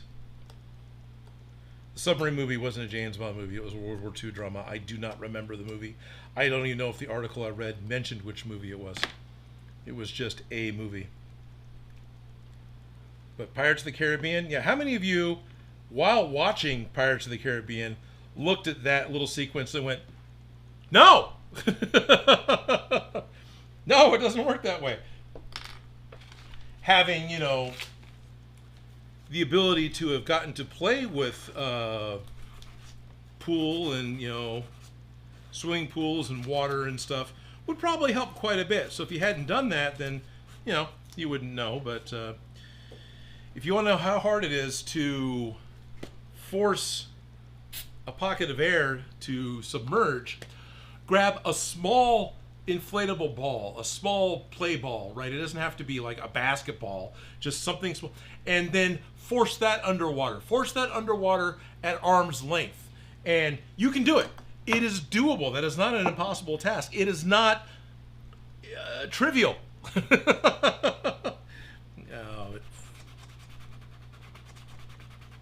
frosted up. Shouldn't have put accelerant on it. All right. We've had activity, so I got that piece put on. We've had activity in chat, so we will about there should be okay. We'll walk over here to camera 3, and we make it zoom in. Way too close, but I don't have an adjustable zoom. Perfectly in focus too. But there, I've got my bit put in. It's all fuzzy, but it's there. Because my focal point's way out here. So that's what I mean by my cameras don't,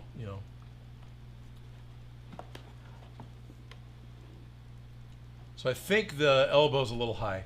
The other one, I'll try and get that elbow closer to the resistor. So I think it's a little high.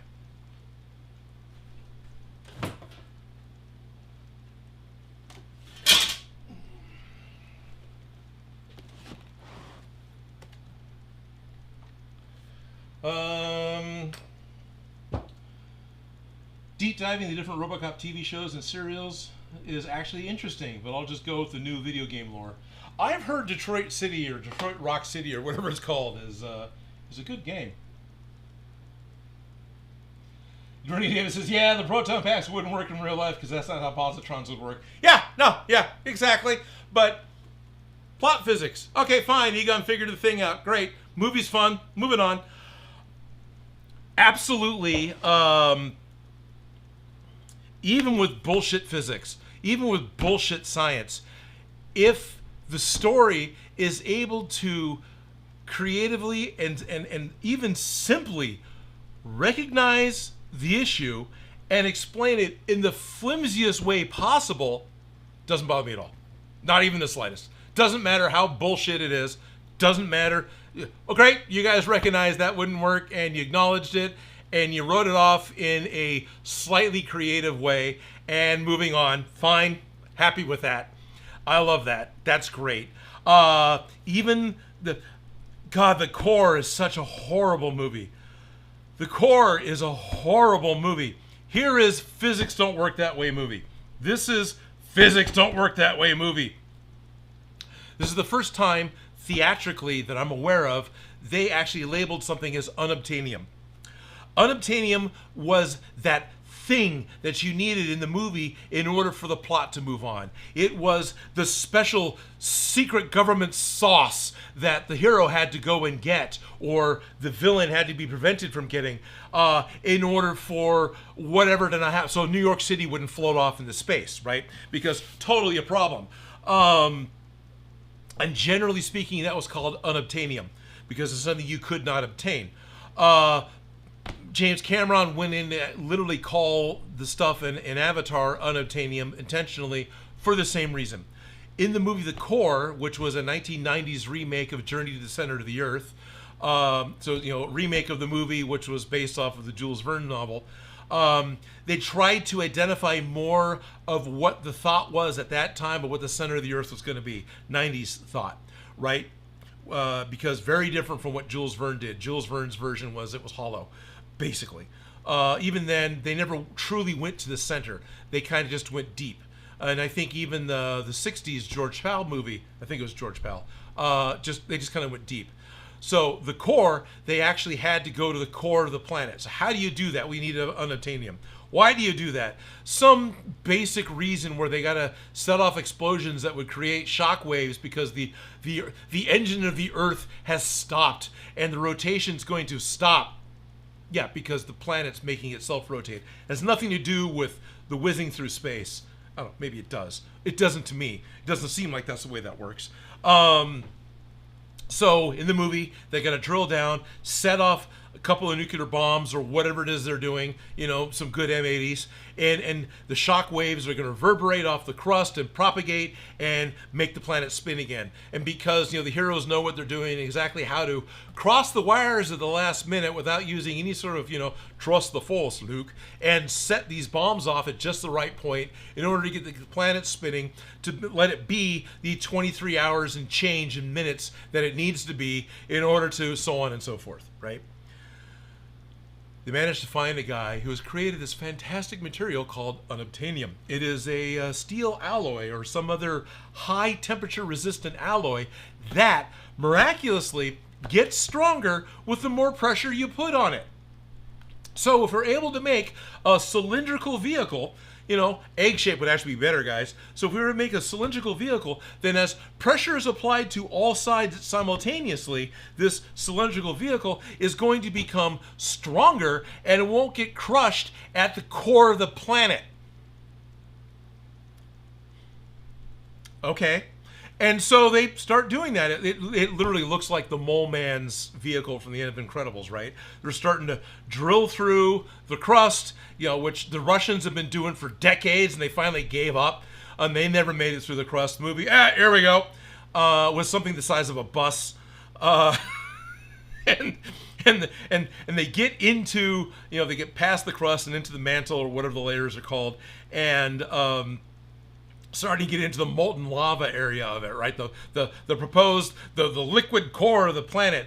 And they're using some sort of specialized sonar so they can get a visual representation of what's going on outside of their hyper pressure vehicle. Because, windows aren't going to work.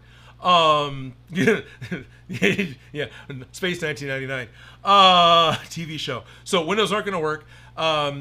And they start getting this concern about there's this pocket of void coming up. We're seeing all this lava, but here's this pocket of nothing. What is this? And they hit giant diamonds that are resonating differently from the thickness of the lava, and so they think they're like pockets of air. And I think they might even hit like a geode and fall through a geode that starts filling with lava.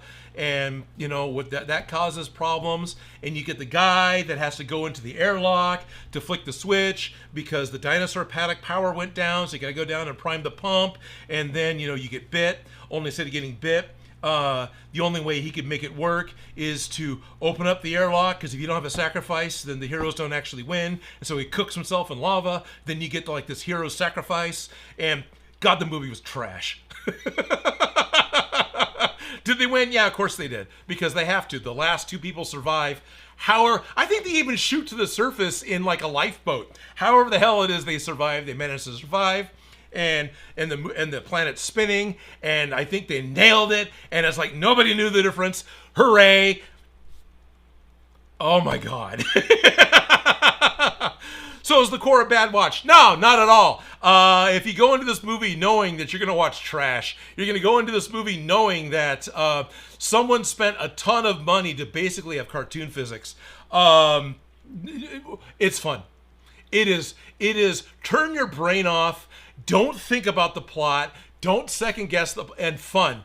But if you have any kind of active watching skills, oh God, is it trash. Oh God, is it trash. That's why it came free with DVD players. They couldn't get rid of them. Space 1999. There was a television show in the 70s that I enjoyed called Space 1999. This was a UK-based production company. Gary Anderson, the guy that produced and made like Thunderbirds with the Puppamatics. It was the marionette puppets. he had a fancy name for it. Like Muppet is the combination of puppet and marionette. That's how you get Muppet. So the puppet things for Stingray and Thunderbirds and all the different shows that Gary Anderson made. This is what Team America was based off of as a parody. That producer made this live action TV show called Space 1999. And in that show, which only ran for 2 seasons, the idea was you had this permanent moon base with some really cool looking ships called Eagles in order to have a affordable weekly effects budget. Instead of doing blue screen and mats and replacements, they would just double expose the film. So when you watch it, they would have either the whole lower portion of the frame was just pure black. It was just, velvet black, and you had your twinkling stars on the upper corner of the frame and the planet or whatever it was you're supposed to look at. And then they would re-expose the film with that upper part being all black again, so it wouldn't affect the previously exposed shot. And then you would have your model that was lit harshly, which worked because that's more realistic lighting, right? And that would be flying through space or flying over the surface of the moon or whatever it needed to do. But there's no stars around it because you don't want to show the post that's holding the model up, and you don't want to have double exposed stars flying through the Eagle spaceships, right? Great economic way with film to do effect shots. The whole show was done that way. Not going to knock it for that because that was creative as hell and budget friendly. The plot of it is, in the very first episode, Earth has been storing nuclear waste on the moon because that's cost effective, and it explodes. And so this nuclear waste that explodes somehow causes the moon to rocket off out of orbit from the planet. So off it goes, flying through space. It took Voyager 50, 60 years to get out of the solar system. Off they go, encountering aliens and alien planets and alien worlds as they whiz through space at faster than light speeds, because otherwise the TV show is going to be boring. And as they encounter these always superior technological races, they're coming up to a planet that somehow the moon sensors can read, because moon bases have long-range sensors that can detect atmospheres on planets, especially in the 70s.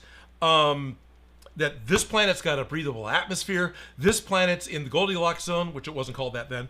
And they're going to be able to possibly jump in their Eagle ships, fly down to the planet, and evacuate the moon, and have a new happy life in this new happy planet. The aliens that live on the planet that their long-range sensors didn't like the idea of having these human refugees crash on the planet and drop all the McDonald's drinks cups on the ground. So instead of letting them do that, they introduce a special probe to the moon that then puts an atmosphere on the moon that mimics their planet, that mimics what the humans need, because the aliens know how much nitrogen to put on the surface of the moon. So this vessel, this large circular vessel, arrives, lands in the landing field where the Eagles land, outside the control room of the moon. Yeah, they've got windows so they can see it. And things open up, and compressed air comes out of it, and it starts creating an atmosphere. And the sensors are saying that, hey, there's breathable air outside. It took like no time at all to cover the moon. And everyone gets super excited.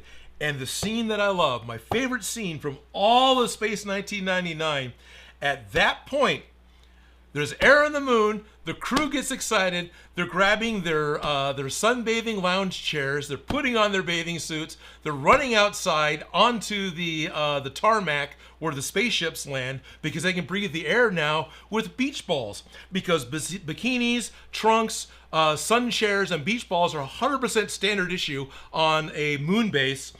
And then on top of that, the commander, who wasn't part of this exterior shoot that they had to go and schedule the whole these extras to go be. So Walter Matthau walks over. Is Walter?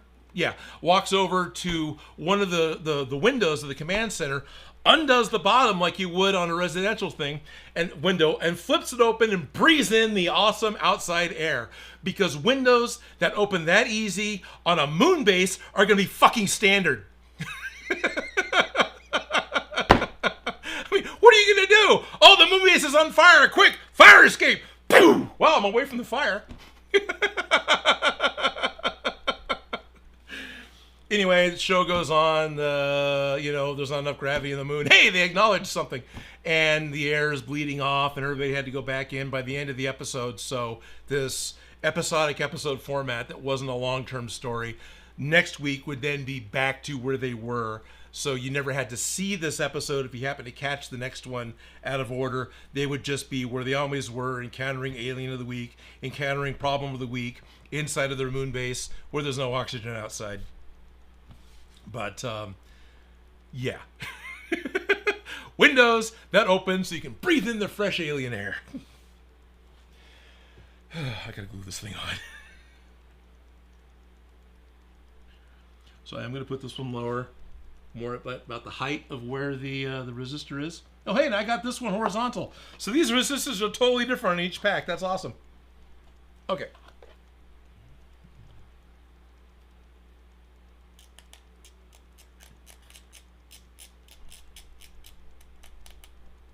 So do you enjoy movies, Odin? Yeah, I do a lot. I have gotten to where if I can enjoy the story, it doesn't have to be a good story. I just have to enjoy the movie and enjoy the story. And if I can let myself get wrapped up in what's going on screen, I don't pay attention to the effects. I don't pay attention to the editing. I don't pay attention to the story. I don't pay attention to the dumb ideas. If the movie can't get my attention that way, the first time I'm watching it, then I start paying attention to that stuff, and I start nitpicking it, and I still have fun. So, yeah, I really enjoy movies quite a bit. I bitch about them, but it's all in good fun, mostly. There's some movies that are just so goddamn trash, you people should be ashamed of yourselves. But, yeah, for the most part, no. I enjoy them, and it is fun to look at. And then, depending on who I'm with, we'll talk about it and tear it apart after the movie. Sometimes you do a comment during the movie like, oh, that's funny, it doesn't work that way, and then you move on. You don't want to go into a live stream rant about, ice floats while the movie's running, because I don't want to be that guy. I am not comfortable being that level of dick in public. Overall, I don't want to be a jerk in public anyway. But, yeah, that's not, no. I don't want to do that. But, yeah, to go back and watch something again later, like, yeah, the motorcycle had wings, but the bike in Megaforce, it just isn't going to fly that way. Yeah. But does it matter? No, because it's a comic book movie. There was never a Megaforce comic book. There was a Marvel adaptation based off the script after the fact so there was a comic that went along with it. But Barry Bostwick, yeah, Brad Majors from Rocky Horror Picture Show was the bearded hero in an early 80s movie called Megaforce, where they had all this fantastic high-tech stealth dune buggies and motocross motorcycles and six-wheeled high-tech, for the time, command vehicles, with desert camo, well before there was, the military was using it in large, going out against a terrorist organization that basically had slingshots and tricycles. I mean, they blew all the budget on the hero vehicles and spent nothing on what the bad guys were. Oh, look, you guys won. Imagine that. You beat all the kids in a BMX race because you had a street bike. Congratulations. That's kind of what the movie was. And at the end, Barry flicks whatever switches on his handlebars and little wings pop out of the back of the motorcycle and off he flies. I mean, there's like motorcycle variations in Grand Theft Auto that I see on YouTube videos that are very much, oh, that's from Megaforce. Is it a fun movie? Yeah. But even when I watched it at 11, I was like, oh, this is trash. And I don't know if I've seen it since the 80s. But, yeah, so it's called Megaforce. There's a bunch of other actors you'll recognize. The only one I remember right now is Brad Majors from Rocky Horror. And I talked long enough the glue could set up.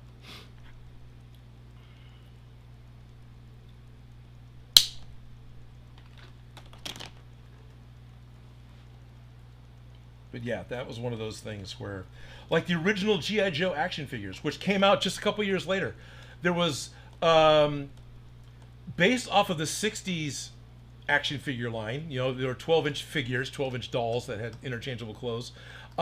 You had all this mission equipment. You had all this stuff that G.I. Joe had, right? You had all this gear and all these things. There was no bad guy element, not in the 60s. And that's okay, because that wasn't the point of the toy line. You were going on missions. You were going on adventures. So they decide they're going to revise the line, bring it back based off of Star Wars figures. So now they're going to be just shy of 4 inches tall instead of a foot tall. That's way more than a foot. And they invite Larry Hama, a comic book writer, right? Hasbro invites him in to start pitching the line to him, saying, okay, we got these things. Is there anything else we need to think about? And he said, I see tanks, I see high-speed jeeps, I see motorcycles and jetpacks and anti-aircraft guns and what are these guys going up against? I mean, if I have all the G.I. Joes, am I just having parades in the backyard? What are they doing? Where's the bad guys? Don't you need like a, you know, don't make it a country, because that's a danger, right? You don't want to villainize another actual country on the planet and then teach kids that this is a villain country. That is a bad idea. So what about some sort of terrorist organization with some sort of code name, like, I don't know, maybe Cobra or something? And so these guys are causing problems. So now G.I. Joe can go out and fight the forces of Cobra. Literally, this is the conversation, as told by Larry Hama, he had with the execs, who got super excited and took notes. Now, if anybody knows anything about the 80s line of G.I. Joe, which still is telling the same story with every single reissue, their bad guys is a terrorist organization named Cobra. Because that's how much imagination the Hasbro execs had at the time. And so when the toys originally came out, because of the lead time to get toys made, all the Hero Joes were out. And you could look in the back of the package of the original 12 G.I. Joes, and you had pictures and code names for all of them, but then you had 2 little images of the Cobra soldier and the Cobra officer who you couldn't see because they were blacked out because the products weren't ready yet. And it just said coming soon. And that's because they hadn't planned ahead. And then when they finally came out, basically it was a brand new head sculpt, which was the same between the 2 figures. Like, one had a red face mask, the other one had a black face mask. So even the Cobra guys, they were all anonymous. You didn't see any of their faces except for like very few specialized characters. They had the same body uniforms that the G.I. Joes were wearing, except they were blue and black instead of green and brown, and they had that red Cobra logo printed on their chest. And that's all they were. Which is fine. But yeah, that was just that. Didn't you guys think about this? What are your G.I. Joes gonna go do? Sir, we have a large canine appearing in the back quarter click of the backyard. What do you want us to do about it? You need to stay away from Chewie. He took out Grunt last week, and we still haven't got his body parts put back together. We're gonna need to order new rubber bands to make sure his body goes back together.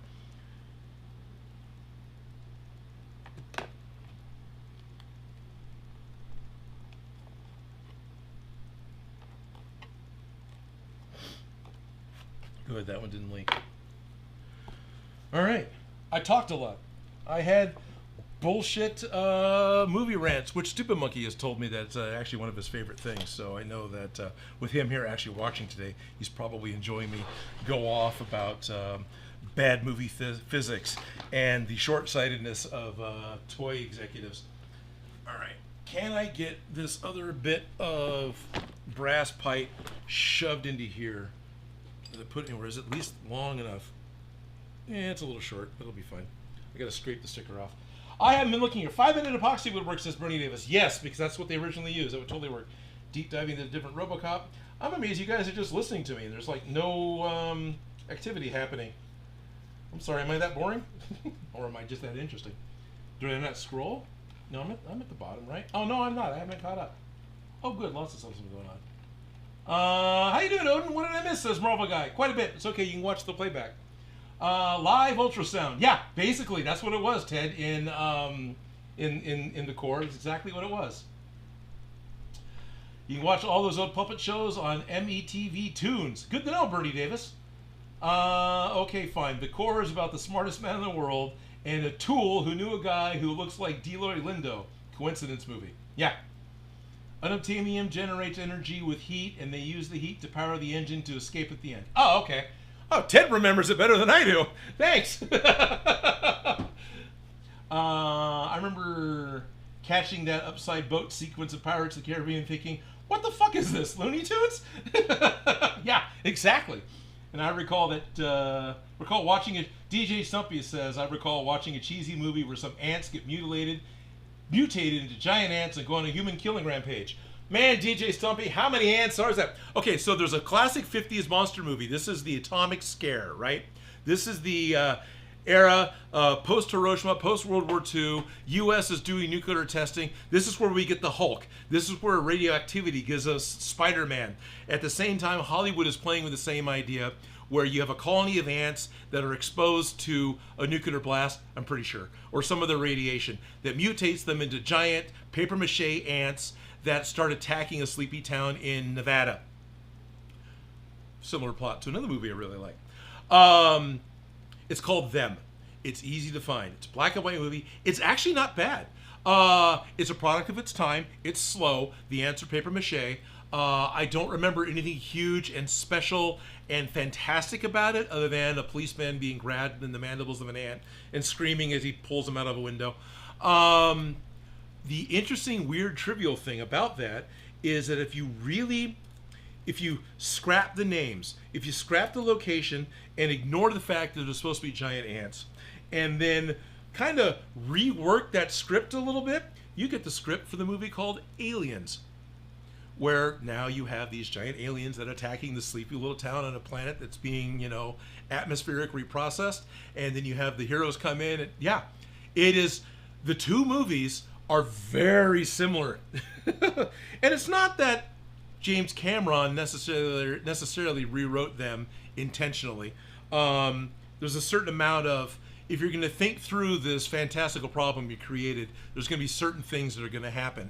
And I'm sure James Cameron just kind of came up with some of the same things that Them had. But at the same time, Them would have been one of the movies that Cameron went and saw as a kid, and it was probably percolating in the back of his head.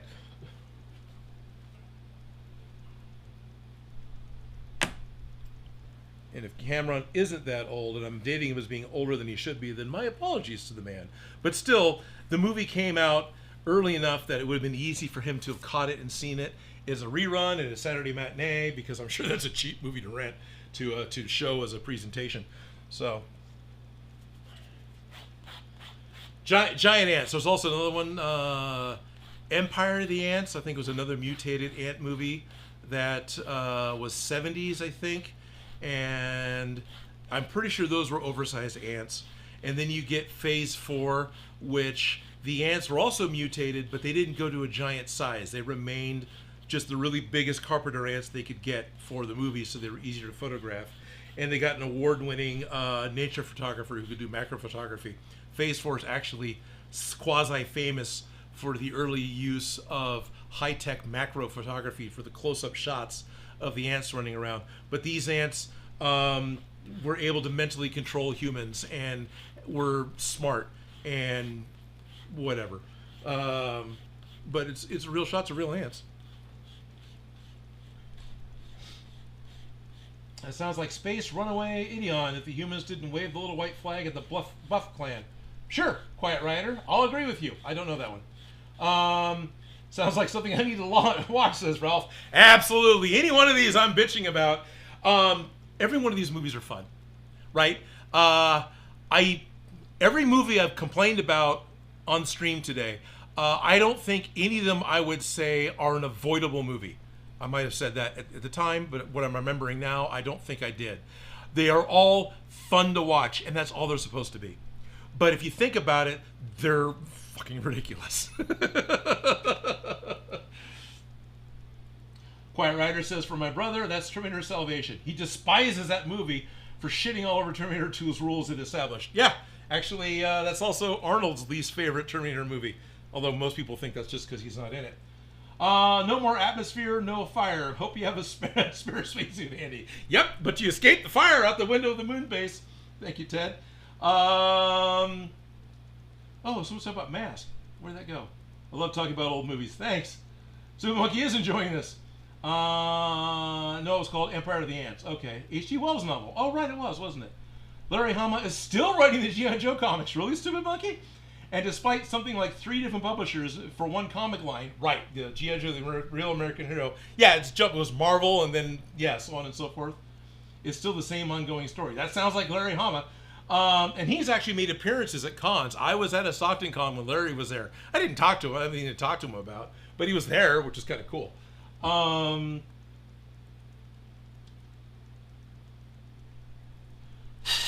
Right. Oculus just saying, I suppose the problem was that the toy execs at that time really didn't have any understanding of story things like that because they never bothered to play with the fictional universe of characters when they were kids. Yeah. Run into the same type of problem with management in places you work where, you know, they're in charge of whatever it is you're doing, but have no idea what entails getting done what you're doing. And so, you know, well, why can't you have that done? You know, we've talked about it. Isn't it done? Yeah. Well, here, we'll just here's your deadline. You'll be able to make that because I said you could. No. No, it doesn't work that way. Okay. Giant aunts? It's always aunts. It's never giant uncles. Thank you, Mighty Guitar Mods. That movie's Attack of the 50-Foot Woman, right? Which is actually trying to be remade. Cameron is 70 years old, which puts him at 50, right? 1950? Yeah, 1955. Yeah, he totally could have seen them as a rerun Saturday morning matinee.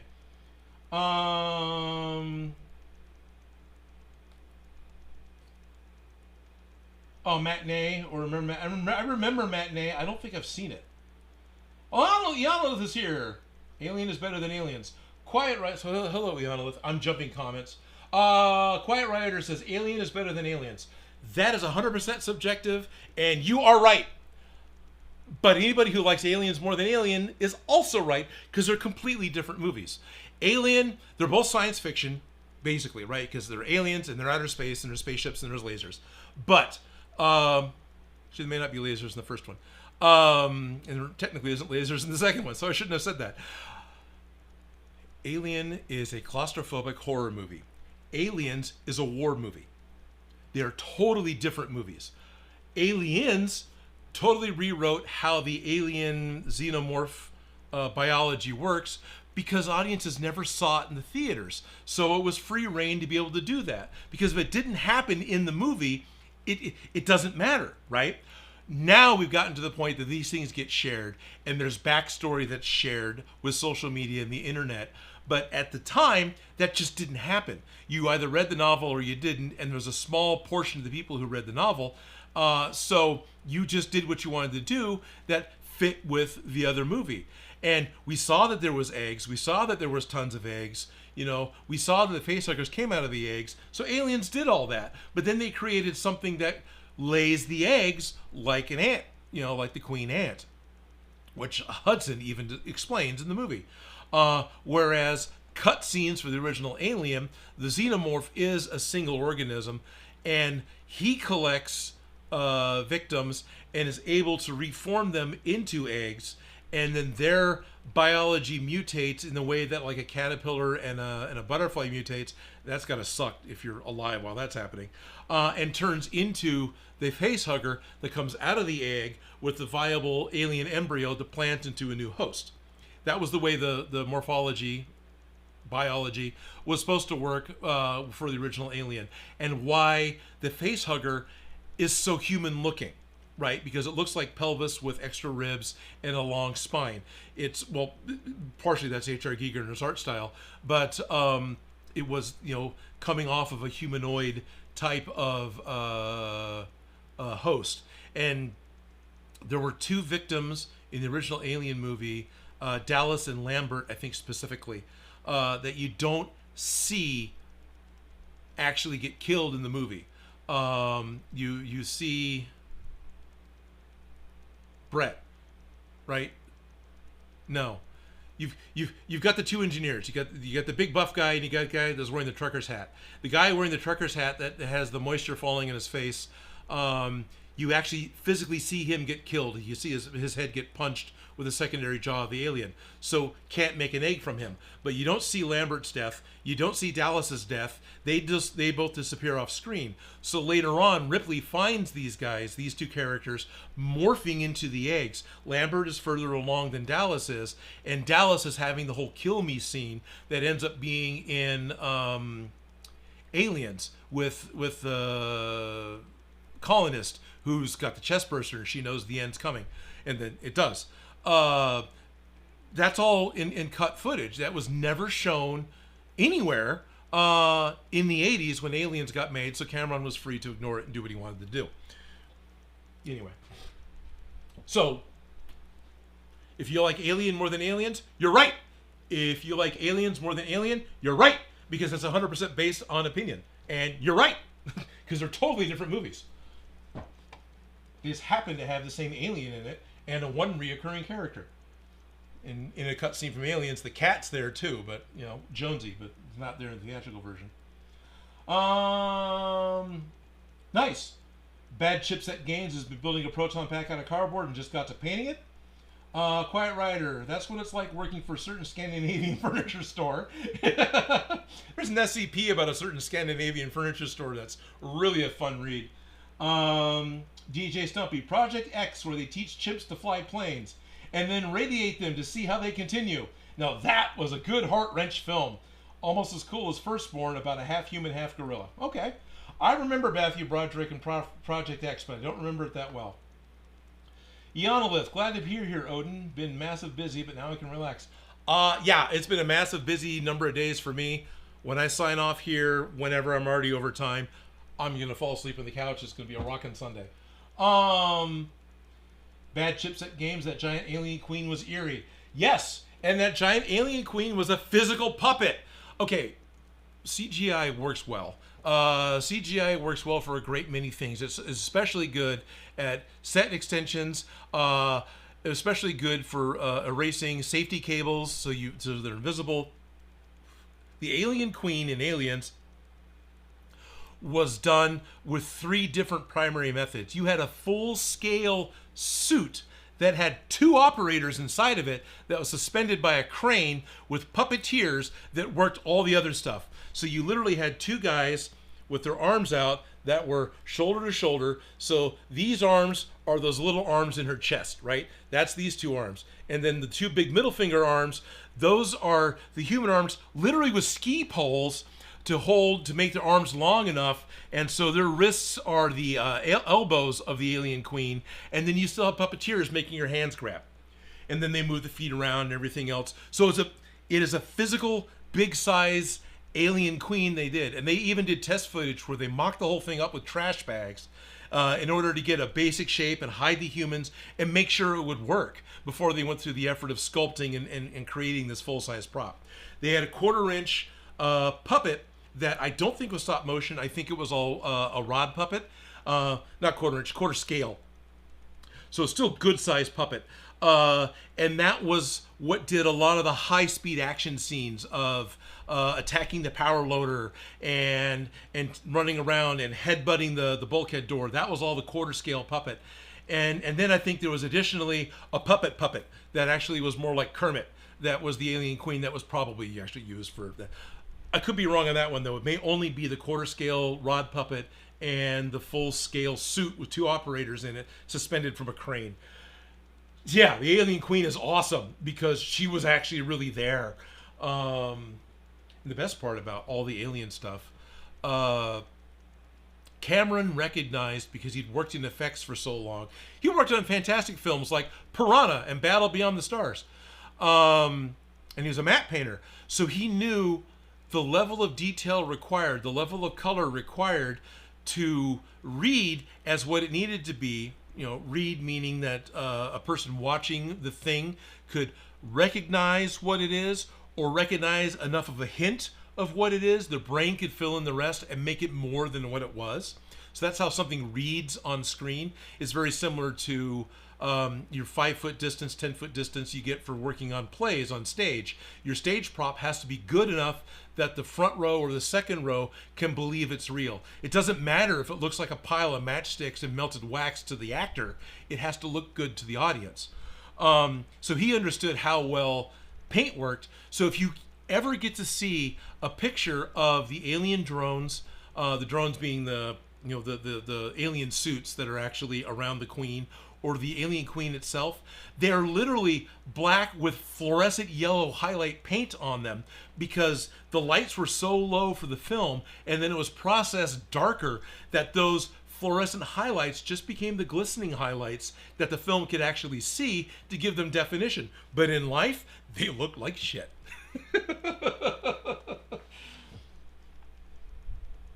What do you think of the making of Spaceballs 2? Mighty Guitar Mods, I'm for it. When Spaceballs came out, it was hard for me to let go of the fact that most of Mel Brooks' jokes Mad Magazine and Cracked had already done. And it wasn't that Mel Brooks was copying them. It's sort of like them and Aliens. It's just this logical progression of how am I going to parody Star Wars? Well, I'm going to make fun of this. Spaceballs had way more jokes than those magazines ever did and went way deeper into some of its own fabricated lore. But still, watching it, it's like, I read all this before. And so when it came out, I wasn't a huge fan of it. Now I enjoy it, and I could see why so many people enjoy it. So it's kind of cool that he's getting a chance this many years later to do Spaceballs 2. Chestburster scene. Kai says the chestburster scene traumatized him when he was young. Still does a little today. Yeah, the chestburster. The idea of the chestburster is horrible, right? Because it has to come out through your chest. If you've ever had the wind knocked out of you, that's uncomfortable. I don't want an alien knocked out of me. Quiet Rider says, God bless Dan Winston. Yeah, that man was a creative, yeah. Great guy to work for, too, apparently. He was egotistical, apparently, but he was still a great guy to work for. The guy who pushed the eggs out of the Queen came back for Aliens vs. Predator, which makes sense if you ignore the comics. And put the Xenos in the Predator universe, whereas the comics the other way around. The guy who pushed the eggs out the Queen. Advix, I'm not 100% sure if you're talking about a character or a crew member.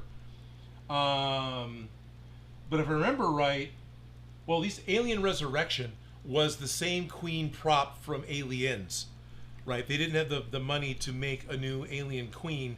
So the actual Queen that's tied up on the ship in Alien Resurrection is the alien Queen puppet or suit from Aliens. They just made the new egg sac womb piece that the baby Huey alien came out of. That's a movie I don't like. Well, that's a movie I liked up until the very end. Act 3 for Alien Resurrection is horrible. Baby Huey tanked that movie for me. I did not like it at all. Up until then, cloning Ripley, everything else they're doing, Super Future, everything else, guy, director, and half the crew from City of Lost Children. Oh, no problem. Enjoyed the crap out of all that. It's just, man, the movie tanked itself at the end. 2D, 3D, Piranha 3D, right? Those are great. Yeah, 2D, 3D, Cameron was part of that, and it expanded on the lore. And, yeah, it was pretty cool.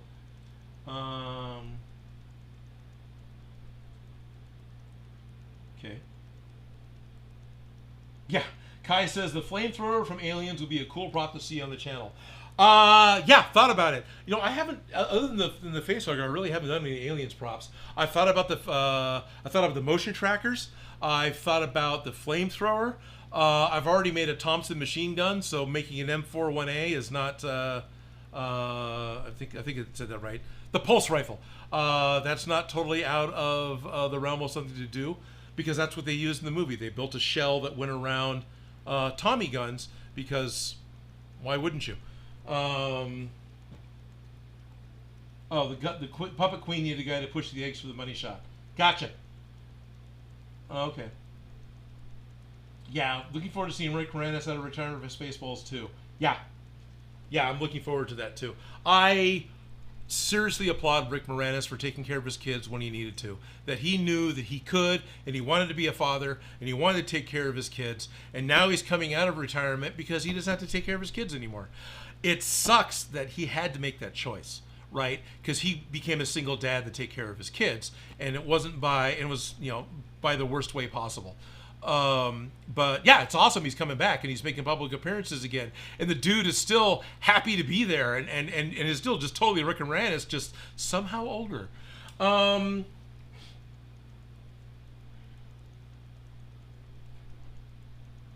movie from Alien. Oh, okay, yeah.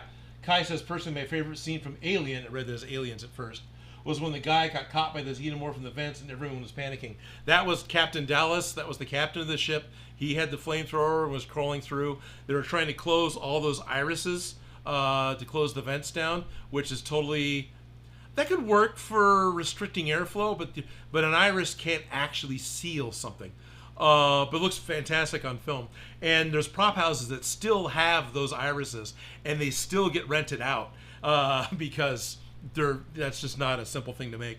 But yeah, that was Captain Dallas, and he was the one that had the cut scene for Kill Me Later. That was I don't remember the actor's name right now. Anyway, I've gone 15 minutes over. I've had a small bit of a movie rant.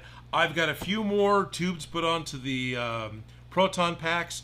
I ate a breakfast burrito that had a lasered message on it from my friends for screwing around with the laser death machines last night. I talked to you about safety on roller coasters early on in the stream, and we had ourselves a bit of a movie rant, which I know was one of Stupid Monkey's favorites, which is cool because I enjoy it too. Anyway, I'm going to be back in 2 weeks. Next week is 4th of July weekend here in the United States. It's a holiday weekend. I get a chance to go out of town and hang out with some friends, so I'm going to take that chance. So I'm not going to be available next week. That's why I streamed this week. And then the week after that is Stockton Con. God, I hope I don't have those dates wrong. I'm pretty sure it's the weekend immediately after that. That's like the 11th and 12th or whatever those days are, 9th and 10th, something like that. Stockton Con is the second week in July. So I'm going to be at Stockton Con, which will be fun. And then the week after that will be the next live stream. So the third Sunday in July is going to be the next live stream. Felicia should be back for that. She told us way back in the day that's when she'd be available again. She's currently in Southern California enjoying her trip, and which is cool. I'm glad she's getting a chance to go play and have fun. She's not on a business trip. She's on a go enjoy yourself trip, which is cool. So everyone, huge hello and thank you to Felicia while she's enjoying her trip. And I'm going to sign off. If you're on Discord, totally talk to you soon. Also, Discord, we're not going to be playing games the next 2 weeks because I'm going to be out of town and I'm going to be at Stockton Con. Not that we've played games the last couple of weeks. Moving to Saturdays really kind of messed up how often that's been able to happen. But, when it happens, it'll happen. And maybe eventually I'll actually get Repo installed on my computer and we can play a different game. If you want to check out the Patreon, if you want to check out the Discord, check out my Patreon. That's odinmakes.com. Well, no, it's odinmakes.com, but it's patreon.com/odinmakes. And if you support the channel at the Discord level, which is like the second tier, it's low, that'll get you a personal invite to my private Discord, where myself and Dan and Shop Grumman and Ralph and Stupid Monkey and Shady and we all talk and help each other. Cheese, hey Cheese. We all talk and help each other build stuff. We help each other through technical building problems, and in general just have a lot of fun. It's actually a pretty cool community that my community members built up. I'm not running the engine on this community. This is a self-sustaining group of people that have stuff going on. So if you want to be able to get in on that, get in on private games, get in. There's even a slightly higher tier where you can get in onto our private Minecraft Discord, Minecraft server. Please check that out. It supports the channel. Will I make videos again? Yes, I'm going to make videos again. Half the year's gone by, and I promise I'd make one in July. Half the year is over. It's not like I'm not aware of that. It's really tough at this point. Day job, crunching to get videos done, just to come home after driving in traffic in the heat, to run outside in the heat and crunch to get a video done. I get home and I just want to, but want to get videos done. Been playing Legend of Zelda Breath of the Wild at night to unwind, and I keep looking at all the weapons in Legend of Zelda Breath of the Wild. So let me feel that out with you guys. Aside from the Master Sword, which for whatever reason, because it is such a definitive, iconic, how do you want to put it, streamlined prop, I'm not drawn to it.